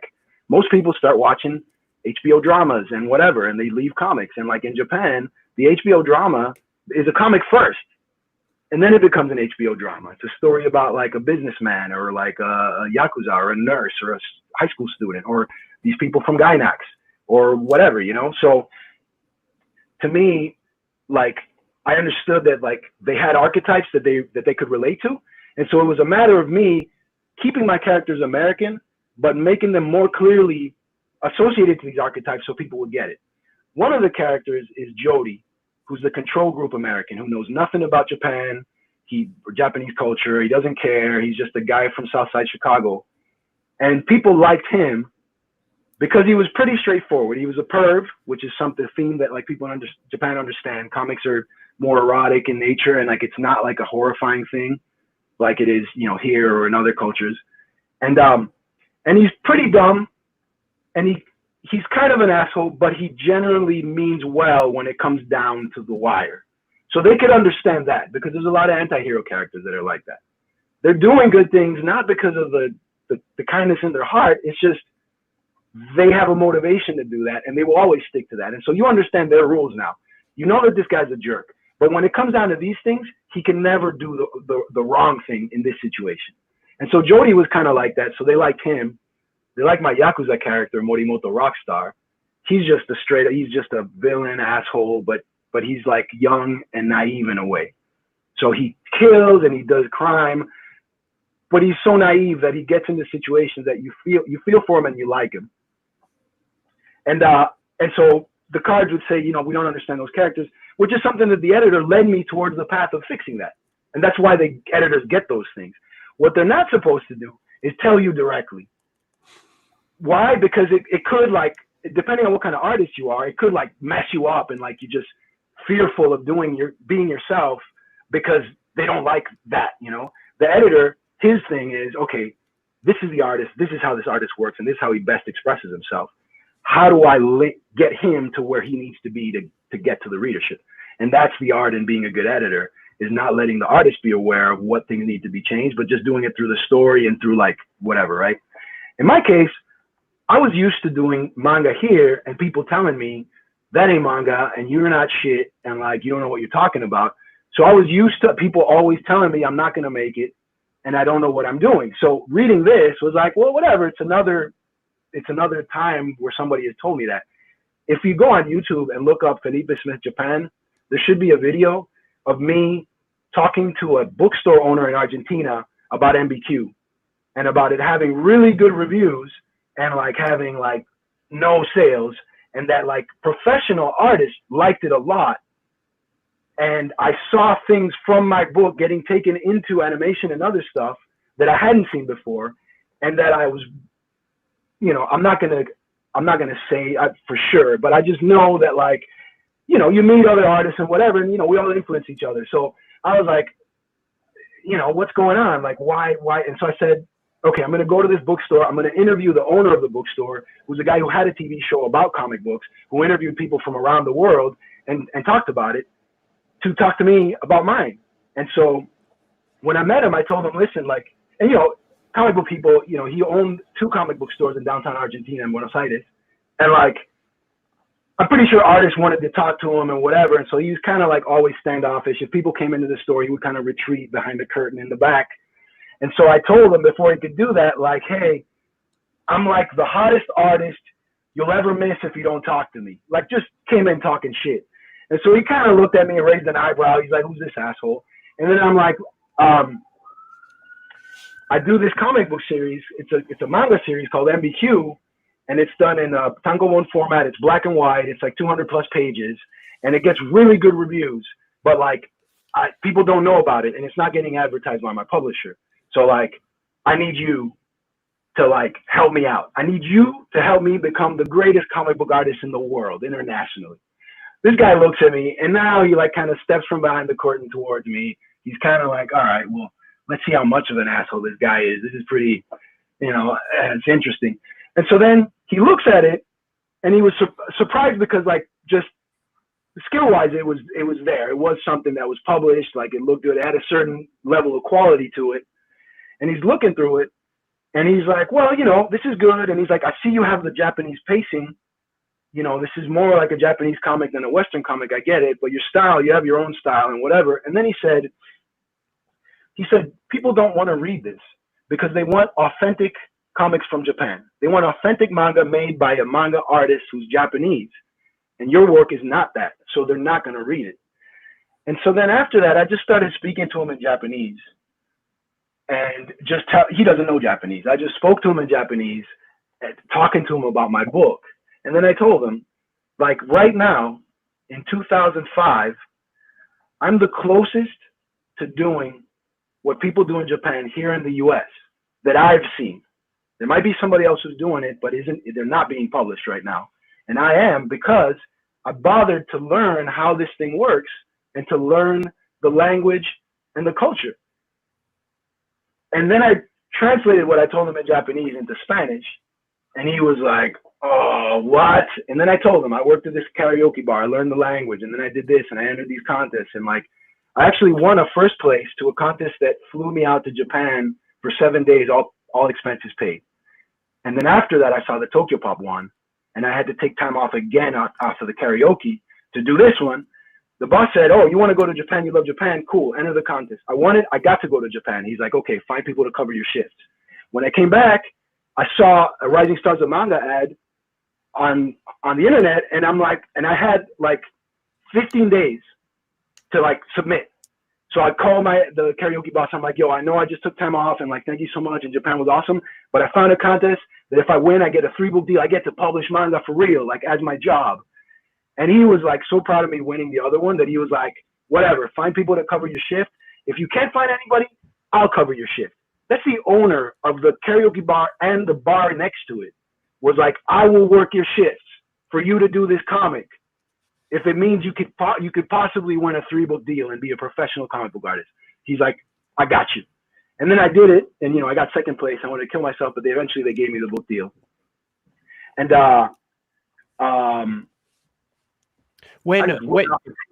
completely forgot what we were talking about. It's all gravy, man. This is a spicy conversation and exactly the talk I was hoping to have, man. Pikachu, when you were serializing that, were you able to find any assistance to help you out with the pages? Yes, because I was a first-time artist. I didn't have royalty income to pay assistants, so like the page rate for a Japanese comic book artist is way lower than an American comic book artist's page rate, right? But because you make royalties and they pay them to you upfront when the book is printed, that's the way they pay you upfront in royalties. So if you do 10,000 copies, they pay you 10,000 copies sold. Like, they pay you the royalties upfront. I would like our American audience that's listening to this, especially the publishers, let's adopt this policy. I like this policy a lot. And I'd like to say thank you, Marvel. Yeah. So the way it works, people who are like, Kawaguchi Kaiji-san or like any artist that's doing weeklies that has assistants, they have royalties coming in, so they can pay their assistants their page rate. And they live without a page rate, without payment, until the books come out. And that's why everybody works so quickly, because they want the books to come out so they can get the upfront royalties. Now, if your series is selling, you get reprints of that book. So some artists are having royalties up front from previously reprinted copies. So guys like Kawauchi Kaiji, he's having, I don't know if you guys went to like, or maybe Ed you went to like a 7-Eleven or something in Japan, and you see that like their magazine section has these like more cheaply designed Tango-bon that are really thick, and they're like, you know, they're not as good grade paper. It's more like newsprint. But that's like the like 10th reprint of something, where at that point they're making it really cheap for whoever doesn't own it already. And it goes into the convenience store, and it's a grouping of like 3 Tango-bon into one big one. You would right? see that. I would see that with there would be like they would gang up like Go-Go 13s and right. Yeah. And like all the classics. Yeah, totally. So like you're still making royalties off of those. So artists who make it big, they're always getting royalty checks from various things they've made all the time. The more, you know, the better you are. Like you drop like when Billy Bat came out for Urasawa Naoki, then all of a sudden he was still doing Pluto, I believe, at the time. 20th Century Boys was finished. Monster was finished. Yawara-chan was finished. All these other things he's done. But when people discover artists for the first time and they like it, they don't want to wait till the Tango-bon from this thing is out. They want to read everything else that person did. So now you have people buying all these other things. And so that artist is getting royalties from that. That's why these publishers in Japan don't need to keep your media rights and your IP. They don't. They're a publisher, and they maintain themselves in business as such, publishing books and selling books, and that's it. So artists own their own copyright. So when video games and anime and movies and toys and merchandising comes out, the artist gets that, and the publisher gets a small percentage of what the artist gets, and not the other way around. You know, that was a big reason why I went to Japan too, because not only did they take comic books very seriously and had way more of a readership, but also at least I knew I would own what I made over there. So yeah, it's a good system. Jimmy, if you don't got something, I got 1 million. I'll keep going. Okay. Like I have to think that it's a consequence of some of the not the contest stuff, but the survey things that they sent out that the readers participate in, that they really do have this very, very structured system of becoming hit makers. So on top of the books generating the reprints, whenever they, meaning the mangaka, launches off into like a new business opportunity, like even just like those little capsule figures in the vending machines, it's like, okay, well, there's a one-piece figure in a vending machine that could make a kid curious to then go buy the book, or like it's just this like cyclical like money-making machine that like these hit manga have, and it's incredible. Regarding your situation with PEEPO though, something that was said to me about like the early mangaka is that for maybe a year, there's like a pain period of where you have to draw and generate everything before that the royalties happen, man. And when does the first Tango-bon come out? So this is interesting because I learned a lot about that too. The Tango-bon usually comes out when you're not a rookie. The manga comes out as soon as the final chapter to complete the volume is out. It'll come out like, you know, whatever it is, like a couple weeks later, or like right the day that chapter's out, you can buy the whole thing. It depends on what strategy the publisher wants to go with. There's different ways, right? But traditionally, it'll come out pretty much after that chapter ended. If you could be collecting the book, it's out. Why? Because the artist wants to get paid as soon as possible. The publishers can drop the book. You know, it's good timing, and they can just keep that. People know they can get the book when they're supposed, you know, whenever it's out. So it's like a Wednesday comic book drop at the comic book shop. Like, you know, you're like, okay, expect this volume. And they usually tell you within the ad of their magazine when it's coming out. So like in your chapter, it's pretty good to leave margins on some of your pages, because then they put information about when your book's coming out and like information about the characters. They give like other stuff. So it's a practical thing. You can have spreads and splashes and whatever and make it look awesome, dynamic as shit. But every once in a while, you want to give your editor margins So he can drop in like little thumbnails of your character's name, like heads and their names and like what their deal is. It always helps, you know? And then it'll tell you like on sale next week, you know? And then you go get it. With some books, it depends, right? Like mine, they were thinking about dropping both volumes around the same time. And the reason why they wanted to do that was they wanted to give people a chance to get more acquainted with the story before dropping the books, because they want the books to sell close to the drop date. That gives them a good idea of like projecting sales, right? So it's like, okay, if we drop the book right now, how many volumes would it sell? The other thing you got to realize is bookstores in Japan have constant graphic novels and stuff coming in. So store space is important. It's part of like your selling strategy. So if you have something you know is going to go quick, like Attack on Titan or something like that, you have your store space. The day that book drops, people come in and buy it off, and then you have to replenish it, and you're selling tons of books while it's being displayed, right? So let's say that it displays for a full week, right? That week, everybody's going and buying that, and maybe you move like 10,000 volumes within like 3 main bookstores in like Shibuya or Shinjuku or whatever. So you plan it that way, and like each publisher has arrangements with different bookstores to get the stuff out there when it comes out, and they do promotions and like posters and like standees and whatever. But if a book, they're not sure they're going to sell a bunch right away, sometimes what they do is they release the first 2 together. So then they do the display and they have 2 volumes. So now it gives people time to read more of it in the weekly comics and decide if it's something they want. And once the editor feels like, okay, I think we have them hooked, you drop them with the 2 volumes. Now people are picking up 2 volumes. So they're timing how they sell their stuff, depending, right? For PEEPO, I believe we did 2 volumes at once, or we did the second volume really close to the first. Like the second volume dropped like maybe within a couple weeks of the first one. We did something like that. And I was explaining this using Inoue Takehiko, the guy that did Vagabond, Slam Dunk, Real, the wheelchair basketball players comic, couple other things. But he's like considered like tensai, like he's a genius in Japan. They call him genius. Like he's not Inoue sensei, he's Inoue tensai, genius, which is like a huge title considering the industry he works in has mega giants of comics, you know, in terms of sales and like the kind of influence they've had just on society in general. Like comics really influence society to the point where like most soccer players in Japan will tell you like they decided they were going to be a soccer player as kids reading Captain Tsubasa, which is like a soccer, you know. Same thing with like baseball players, basketball players. I'm 100% sure Inoue Takehiko influenced tons of basketball sensu in Japan.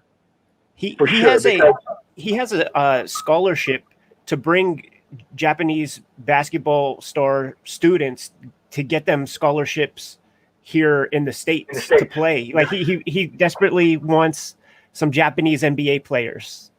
Yeah, that's awesome. And again, he's a comic book artist, and like comics have always been his thing, but he's always loved basketball, and it's that kind of influence that a comic book artist can have over there. On top of them just being on TV and just, you know, giving their opinions on like, you know, news and like political stuff. I mean, they're treated as a voice that's important and that, you know, is worthy of listening to. You know, it's completely different. So like for him, when he did Vagabond with Kodansha, and the prior publisher was Shueisha, and they're like just main rivals and competitors. And so he started the samurai story, and the first volume, when it came down to do the first volume, Kodansha thought, okay, we should probably keep going with this. Like we need more of the story out before we drop these books, right? Because the books are the way you make your money also as a publisher. Like the weeklies, people buy them. Some people just do tachiyomi, which means like just reading in the convenience store. You'll see businessmen and like they're just reading, and then they just want to read the story they like, and they don't care about like the rookies in the back or like any of the other stuff. The people who like more than one artist there, they begin to buy the magazine, but everybody definitely waits and definitely gets like the Tango-bons. So Vagabond, the first 2 Tango-bons I believe got dropped at the same time in Japan. So the first time a compiled book came out, it was 2, not 1. And that was a huge artist, by the way, but it was just, they believed that was a better strategy. Of course, you know, 6, 7, 8 volumes later, it's like now selling, you know, like #1 for Seinen. And now it's at the point where whenever it drops, because he takes time off now, which no comic book artist gets to do, but he's Tensai, the genius. So he gets to, and most of the time when artists do take time, it's not like, oh, I want a vacation or whatever. It's serious health stuff. You know, like when I started doing People Chew at Morning 2, Anoko Moyo is a female artist and manga creator who's super, super popular. And she was doing a series called Hatarakiman through Morning. And that series, it was at its, I think it was at its first or second volume.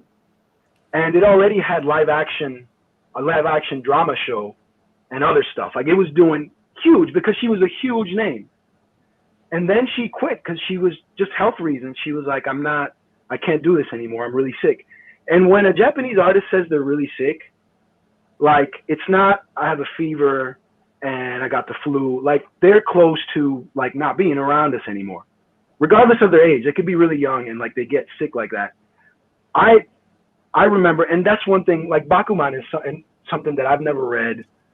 I know exactly what it is because I had the experience of working there. And Bakuman is a comic that a lot of comic book hopefuls, like mangaka hopefuls, love because it's this romantic view of what it's like to draw comics over there. And like my girlfriend is like a voice actress for anime, and I'm going to be the greatest shonen hero artist. And like I got this writer who like, we're going to make it together, and like I'm going to be the best. And that's the theme for shonen, for whatever it is. Either you're fighting or you're drawing or whatever you're doing, you're there to be the best, and you're going to prove that friendship and like toiling hard for what you believe in is the thing.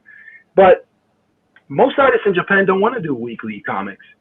They want to do weekly comics because they want to get on the map, on the radar, but they don't want to live like that forever. Some of them have gotten into the system of doing it, and they're comfortable doing it, and they can. But most people want a monthly. They want a monthly because they can take the time, a little bit more of the time to do stuff. They have more time to come up with the story, and they have a little bit more free time. But people like Inoue Takehiko, he's like, yo, I'm Tensai, yo, so like I'm gonna take some time off. And the publisher doesn't want to lose him. Normally they'd be like, you're fired, son.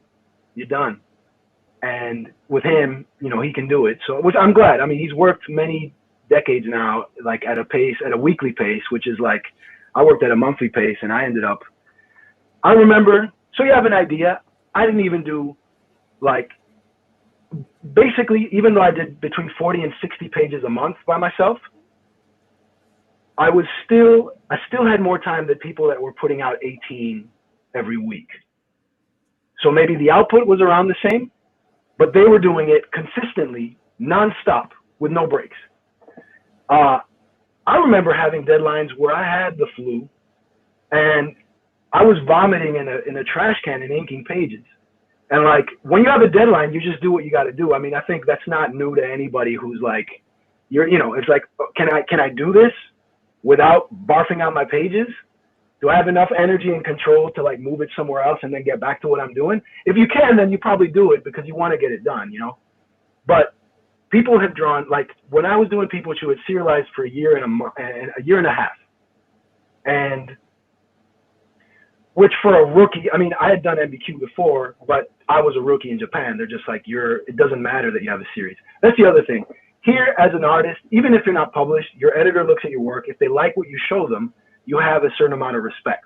And they're like, oh, like I love this. This guy's really talented. I can't wait to work with him. And Japan, no. The respect you earn, like the talent they'll recognize and they're willing to work with you, but the respect is still to be determined. So rookies have to prove themselves. So Inoue Takehiko, Urasawa Naoki, all these guys had to prove themselves. And the way you prove yourself is through sales. So if when you start selling is when you start being given a bit of a more of a break by your editor in terms of like the editor accepting.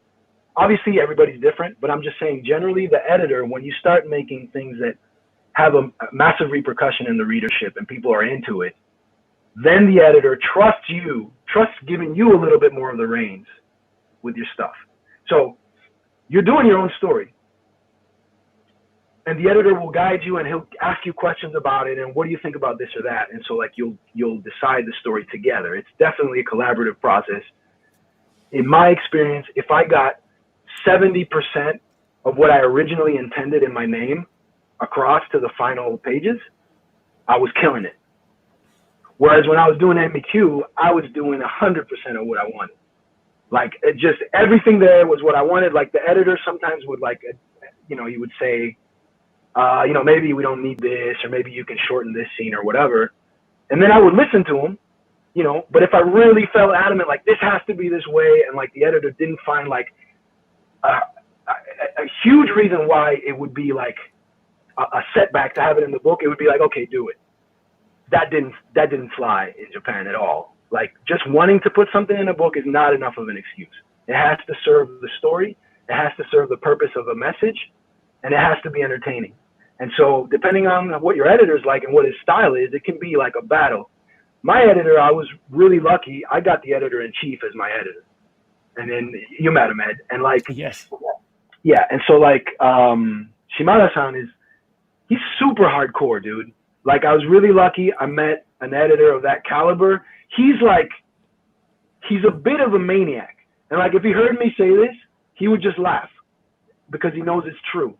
Like the good thing is because he was not, he like, for instance, like regular, like, kind of societal protocol type Japanese things, he doesn't care too much about. Like, you know, like you have to do this or do that because that's the right thing to do, and a foreigner might not know about it. Those things didn't bother him. The way I expressed my ideas, you know, like the Japanese language, like if you know about Spanish, you know that Spanish has tu for you and usted for like an honorific, like for older, somebody you just met who you don't know and can't be familiar with, or somebody who's older than you from a different generation, or somebody in a certain position of power, you say usted, which is like denotes like a certain honorific tone to it, right? If you're friends, you just say tu. In Japanese, there's 5 of those, and not everybody's great at using them, and people usually just use 2. They use keigo, which is like polite, and tamego, which is like just normal, familiar, like how we're talking right now. Like I just like, through my excitement, I've cursed a couple times in this interview. Normally I try not to do that. In Japan, there's no way you're doing any of that. You're not cursing in any kind of conversation with anyone you don't know or who is your boss or whatever. It's not done, and it will be held against you. You know, like you will be someone who's also all of a sudden not worthy of trust, or maybe you're not serious because you don't conduct yourself in a serious manner. Like those things are very important over there culturally. So like, he didn't care about these things. When I first got there, I was at the point where I'm still learning a lot of these. I knew a ton of them from the karaoke, which made it possible for me to communicate with them because nobody spoke English at morning when I was there. So I had to speak to them in Japanese. But he wasn't a stickler for those kind of like societal rules, which made it easy for me to communicate with him and say things that might be considered offensive normally by a Japanese person, but he would understand them because we're on the same level, right? If I said that sucks, that's way too direct to say in Japanese. It's incredibly rude. It's rude to give your own opinion on something if it doesn't fit the status quo of what other people think. It's just culturally, that's the way it works. So with him, I could say that sucks. He wouldn't be offended by it. He'd just be like, he's a Westerner, like whatever. And like, we keep talking. Later on, I would realize that that sucks is not as good as saying, oh, that might not be the kind of thing I'm into. You're not putting it down. You're just saying it's not your thing.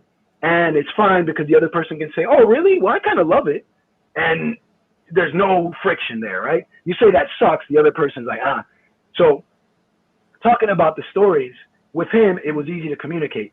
But man, that guy, he was like, if he thought I could do better, that was it. Like I was doing it again. So like I've had a chapter that I had to fix 3 times. They never pull back your deadline. The deadline's always the same, and I had less and less days to do it. So it was it was a 46-page chapter. I remember it. This was 10 years ago, man. Like, I still remember all of this. Like, it was a 46-page chapter. I did the name, gave it to him. He's like, okay, this is looking good enough for like an in-person meeting. We're going to tweak some things. So I go to the meeting, and the meeting's about like 8 o'clock at night. They knew that I didn't care, so they took care of all their other artists and whatever. And I was like the crazy hour artist that just went whenever, because I didn't care, and they weren't disrespecting me by doing that. And I was the rookie, and I didn't give a shit about any of this. So like, we go there. Editors work until like 3 in the morning sometimes. That's the other thing. Like, the editor was like, yo, you can hit me up whenever. Like, at least until 3, I'll be in the office. That's crazy, but that's normal over there. It's just considered normal. So I went in at 8. We had the meeting. We talked. They're like, okay, do we really need this page? Okay, well, he's like, okay, it does have impact visually. I had like a 2-page spread that was just a face, right? They have to pay me for those 2 pages. But they're like, yeah, it's worth it. There's impact to this. There's a reason for this face to be on 2 pages. It ties to the story. It's a reveal. Cool.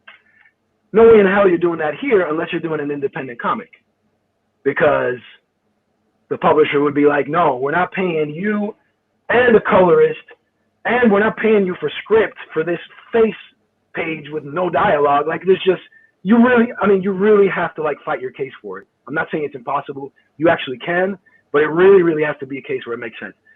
We go through all that. They're like, okay, cool. You need to change this, this, and that. All right, let's go to dinner. I was also fortunate in the fact that they'd take me to dinner. You know, it would be like a business, I guess like a publisher's expense for them because they're doing business. So a lot of times editors will talk to their artists through dinner or whatever, especially if the meeting goes really long, which ours did. So we went and ate. We looked at it again. He's like, okay, you know, now that I'm eating and I'm not as hungry and I'm looking at this, I think we can fix this, that, and the other. And I'm like, okay, cool. We have that. 11 o'clock, I go home, right? The trains stop at midnight in Tokyo, right? So if you're stuck somewhere, you're there until 5. Or you have to cab it, and the cabs are expensive. It can end up being $200 or $300 to get to you're still in Tokyo, but to get to your apartment might cost that much on a cab. So people just wait till 5. They go out and drink or karaoke or do whatever until like this train start up again. So I get home. I'm too tired to even draw this comic at this point. I just wanted to go to sleep. So like I kind of get the files ready, and then like I lie down, and then I hear like my ringer on my phone, and like my heart would jump. And I would sleep with my apartment lights on so I wouldn't oversleep. Like, dude, horrible lifestyle, dude. Like, I would leave the light on in my apartment and sleep with the lights on because I was tired enough to sleep with the lights on. But the minute the lights started affecting me, meant that I could wake up and start drawing. And that's the way I ended, like I made my deadlines, is I would just sleep and draw and sleep and draw. It's very bad for your body. It's bad for your like human circadian rhythm. It's just bad in all ways, but it was the only way I could finish my stuff. I answer the phone, and it's my editor, and he's like,いや、もうさっき打ち合わせあったんだけど、この話はもうちょっと面白くできると思うので、これから打ち合わせできる？大丈夫？ And he's like, yo, I know we just had a meeting, and I was just thinking on my way home, and I realized that there's actually a scene that we could change. I think we could make it more interesting. Do you think we could have another meeting right now? And like I look at the clock and it's 2 in the morning, dude. There's no trains running. And I wanted to say like, no, dude, I want to sleep. Like I'm tired. Like I'm dying, dude. But I thought about it. I'm like, it's my name on that book. And this guy's an editor. He doesn't even get credit in the magazine. And like, he has a family too. He's got shit to do. And he's willing to have his 3rd meeting of the day with the same artist. Like, who the hell am I to say no to that? Like, that's crazy. So, like, I said, of course, like, let's do it. You know, like, there's no trains. And he's like, don't worry, I'll cab it down there. So he took a cab to my neighborhood. So that cost the publisher about $200 or $300. That's how much they care about comics, dude. They're spending money to send an employee who they're also paying to go there at 3 in the morning to meet with an artist so that they can make a better product, dude. That was crazy. We met at a 24-hour famidesu. It's like a family restaurant where people like, you know, they have like, it's like a coffee shop / like restaurant. It's like a mix between like Starbucks and like TGI Fridays kind of thing. And it's open 24 hours. So like college students study there. People who don't have a lot of room in their apartment because their apartment's tiny, they'll go and meet there. And like, you have smoking sections and non-smoking. So people will smoke. When the trains don't run anymore, people go there and wait until 5. They eat shit and drink beer and just kind of hang out until it's 5 and they go. And then sometimes comic book artists work there or they meet with their editor, you know, so that's what we did. And so we sat there, dude, we sat there for 5 hours until I physically drew the pages in front of him, you know, thumbnail style, right? Like name him. Right. And showed him to him. And then it was okay. He's like, oh, I showed him something. He had a guy's fashion magazine. And so he's reading it. And then, you know, I would think, and I'd be like, well, what if I do this? And then he's like, okay, but if you do that, would you do this? And I'm like, okay, no. Well, how about if we do this? And so we would like exchange until I came up with something that worked. And then he's like, all right, that could work. Draw it. So now we'd sit down and draw the panel layout and do, you know, and you do it rough, you know, and like they're used to like your doodles. They understand, like editors are really good at reading like garbage chicken scratches. Like they know what the artist will do when they do their final, which I found amazing too. Cause I'm like, you understand this? And he's just like, yeah, that's his hand. That's his head. Come on, just finish it, you know? So I'm like, okay, cool. So I do that. And then, you know, I write it out. I show it to him. And then he's like, I don't know. Like, this might be kind of corny or like, and then I'm like, well, what if we did it this way? And then he's like, okay, that works. That's to the point and that's good. Okay. So I did those pages. And then he's like, all right, good job. Like, good job. Get some rest. It was 8 in the morning, dude. So by now the trains are running, so he takes the train back to the publisher. He still has to go home to shower and change, you know, and go to work, dude. And I went to bed. I got to sleep. You know what I mean? Like, and they have beds. They have a bedroom, like a dormitory at the publisher for people who are either visiting for business, artists who are visiting from outside of Tokyo, or editors who can't leave the office. They have a meeting in a few hours and just need to get some shut-eye at least for like an hour or two. So it's pretty extreme. With all that you just laid out in front of us, another component that I discovered while meeting some mangaka out there was that when it is time to collect the thing into its own volume, they'll make adjustments. They'll make adjustments, and they'll redraw pages. Would you do that as well? Yeah, definitely. Like, yeah, because, you know, like if you're doing something in a rush, like you're on a schedule, sometimes you got a face that sucks, or like the hand looks like garbage. The other thing I realized is there's pages that I look at that I don't remember drawing. And it's because like I was functioning with very little sleep. Like when I would get to the end, the way it worked is because I did my tones digitally, I was one of the creators that could send my final genko, like the final pages, right, the latest, because I could upload them to an FTP. They could go through them and then just send them to the printer, right? So, and we're talking about the monthlies, not the Tango-bon, not the collected trade. It's like a newspaper. I mean, they'll send it, and like in a matter of hours, like they get like their print test. And sometimes they'll show you that if they think you need to. If you're talking about art-wise, like, is this grain going to show? Like, I need this to be high contrast. They'll look for it. They'll send it to the printer. They'll send it back. They'll either, like, ask you to come in, or they'll go to your place and show you, and you're like, oh, okay. Yeah, this moirade, so, like, forget it. Let's not do that. Let's just go flat. So they can adjust things at the printer even, which is amazing, dude. Like, a font is wrong. The printer will change it for you. It doesn't even have to go through editorial. Like, it's a good system. It's like a newspaper press. Like, that shit goes out, like, last minute if it has to. But they want it with enough time. Because people send their paper genkos, that has to be, like, scanned or photographed. I think they actually scan them now at the digital publishers anyway. Or at the regular publishers. They still do, like, ink dot printing on the paper. It's not like jet printing. It's not, like, super even. It's all dots, different, you know, to make those tones. The other thing is, Japanese printers have 4 inks for black. I don't know if you guys knew that, but it's 4 different inks. It's not 1 ink for black. So if you look at the Japanese edition of PEEPO CHOO and then like the American one, you'll see a difference in tones. You'll see like there's more of a variety in the grays than in the English one, just because like it's crazy printing, dude. When I saw that, like when that first Tango-bon came out, it blew my mind. Like their printing is like super high quality. So anyway, I would turn this stuff in and FTP. So it gave me actually like maybe like like 19 hours more than someone else might. Like not a full day, but like I could be like almost another day working on my stuff. And so what I would do is I would draw until I couldn't draw anymore, and then I would go sleep. I would take an hour nap, and then I would wake up, and I'd be able to like have motor skills again, enough to like finish that page, and then take another hour nap, and then wake up and do that. Like I did that to meet my deadlines, and then so because of that, there's pages I don't remember drawing, because I was like just, you know, like just hallucinating. I mean, I was like sleeping while awake, you know. And so some of those pages, yeah, I changed when I had a chance. I'm like, please, let's not have that wonky-eyed garbage. I mean, to tell you the truth, I look at PEEPO and I don't like it, because it was me drawing. A lot of those pages are drawn straight ink. Like I didn't do any underdrawings or anything. It was just me drawing in desperation as quickly as possible, and then planning things. So like I would plan like certain moments where I needed expressions to be very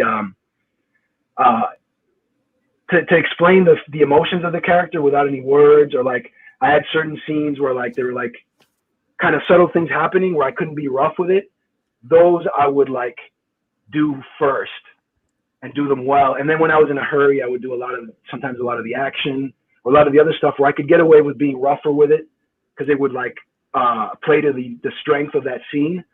So some of that stuff is just rough. There's a chapter that I did in ballpoint pen and Sharpies, and then like scanned it and like did tones, and it looks fine. But like I know what I went through doing that, and like if I would have had time, the series would have looked different. But I think that's true for all of us to a certain degree, you know. So Felipe, we've been at this for 2 hours, and I'll be honest with you, we didn't scratch the surface of my notes. Yes. Oh, I'm sorry, dude. No. Like, this is amazing. There's a lot of inspiration to the conversation, a lot of anxiety to the exchange. Could we Jim, do you got a final one for the day? You know what? I don't, Ed. I feel like there's so much. This is a rich conversation for me. You know, there's so much I take away from this. And when we're having these interviews, a lot of times we go back and we re-listen, and you realize like how much stuff is there. The response to the 3 meetings with your editor, and you recognizing like the sacrifice this guy's making just to try to make this book better. I love that. You know, like it speaks to my OCD in a way where it's like, exactly. But also like Ed says, it does get the anxiety. Yeah, I can relate to both sides of that. It's amazing, but you know, we just need to do more of this. You know, hopefully we can come back. We can pick up at this point again, Felipe, and keep going, because this has been just revelation after revelation for me. Oh, no, for sure, man. As I told you before, I like listening to you guys talk about like the art process and about the effect that like certain things had on you guys, like growing up, and like how you see things now as professionals. Like, no, I enjoy talking to you guys. So, I mean, if you guys want to do this again, like, no doubt. I'd like to do it sooner than later, just so that we can like keep the thread tight. Sure. And I just made a note. We sort of ended talking about amending Tango-bon pages before they go out. There's still so much Japan stuff that we have to cover, and you're the guy who has the expertise to give us a clear picture on a lot of stuff. So if we could do it sooner than later, man, that would be much appreciated. Yeah, by all means, let's do it. And by the way, like, this isn't even the Felipe Smith shoot interview where we do like the whole broad career thing. This is like such a narrow thing, because you're the only guy. You are the only person that we can speak to at this depth on the subject. So I appreciate any time you're willing to give us on the matter. Oh, sure, of course. So, Jim? I was just going to ask, you know, where people should follow you. In the meantime, you know, where should they keep up with you online, social media, things you want to plug? Yeah, I'm on Instagram at Felipe Smith Art, FELIPE SMITH Art. I'm on Tumblr, also Felipe Smith Art. I'm on Twitter. It's Felipe Tweeters. So it's Felipe and then TWEETERS. But if you look up Felipe Smith, it'll pop up. I've got a website. It's just FelipeSmith.com. And Yeah, I don't know if people are interested about the Japan stuff. Like, there's a couple videos of me in Japan talking about what I was doing. Like, I did a video about PEEPO when the first 2 volumes came out, and you can look at that. I think if you just type in Felipe Smith Japan, they'll pop up. There's one of me on a comedy show, it's a Japanese show about comics, hosted by 2 of the top comedians at the time, Oridaji. And most comedy groups are like, you know, they're a duo, and they like comics a lot. So they decided that to make a show about comics so they could meet like creators and everything. And so they basically judge. You do a pitch, you do a 5-minute pitch about your comic, and then they're the judges, and they have like little paddles that are red and blue. And so if like they want to tell their audience, buy all volumes because this is awesome, they do like the red or the blue. I don't remember what color. And if it's like, try the first one and see if it's for you, would be the other one. And so I talked about like why I'm an American doing this in Japan, and like I explained what PEEPO was about, and I showed them like certain aspects of it that might be interesting to a Japanese reader in terms of like cultural misconceptions that the US and Japan have mutually. And yeah, I made it just in the nick of time. Like, you can see the counter. They have a counter for you so you know how much time you have. And like, I finished it exactly on the dot. And the funny thing is, they were entertained by it enough that they're like, hey, if you got more to talk about, just go. Like, don't worry about the time. But I was done right at 5 minutes. And yeah, it's all in Japanese, unfortunately. There's no subtitles. But if you're interested in seeing me on a Japanese show just talking about my comic, it should be good for a laugh at least. So you should check it out. I need to figure out what color paddle to hold up, because I'm telling the audience they need to pick up all 3 of the volumes here in the US. It was great hearing you describe PEEPO in terms of like the archetypes of the characters too. You know, like when I think of that book, I think of it as there are all these characters that are different than they appear, you know, right, different than people are judging them. And I love it. I think it's an amazing story. It's the way I first learned about your work. But hearing it filtered through the idea of the archetypes of the storytelling in Japan. And I mean, obviously we have our own set of archetypes here in the West. It's really interesting from a storytelling standpoint to think of those characters through that lens, and not just as, you know, characters that are being maybe misidentified because of their physical appearances or whatever, but inside there's something else. I think it's a really rich work. So, you know, anybody that's been listening to this interview and is unfamiliar with PEEPO, it's one of my favorite comics, so I'm very happy to endorse it. And all the volumes, all 3 volumes. Thanks a lot, man. Whenever this COVID nonsense is over with, man, do you still have some yen that you didn't transfer back into USD? Because I feel like we need to go out, have a Kayfabe trip with Felipe Smith, go to Nakano Broadway Mall. That would be crazy, dude. I can show you guys stuff no visitor ever sees. I would have to see it. I would have to see that stuff, man. Let's put a pin in the conversation for today. Let's pick it right up next time at your earliest convenience, because this is too rich a conversation to leave off the record. Sweet, yeah. No, I had a great time, guys. This is a lot of fun.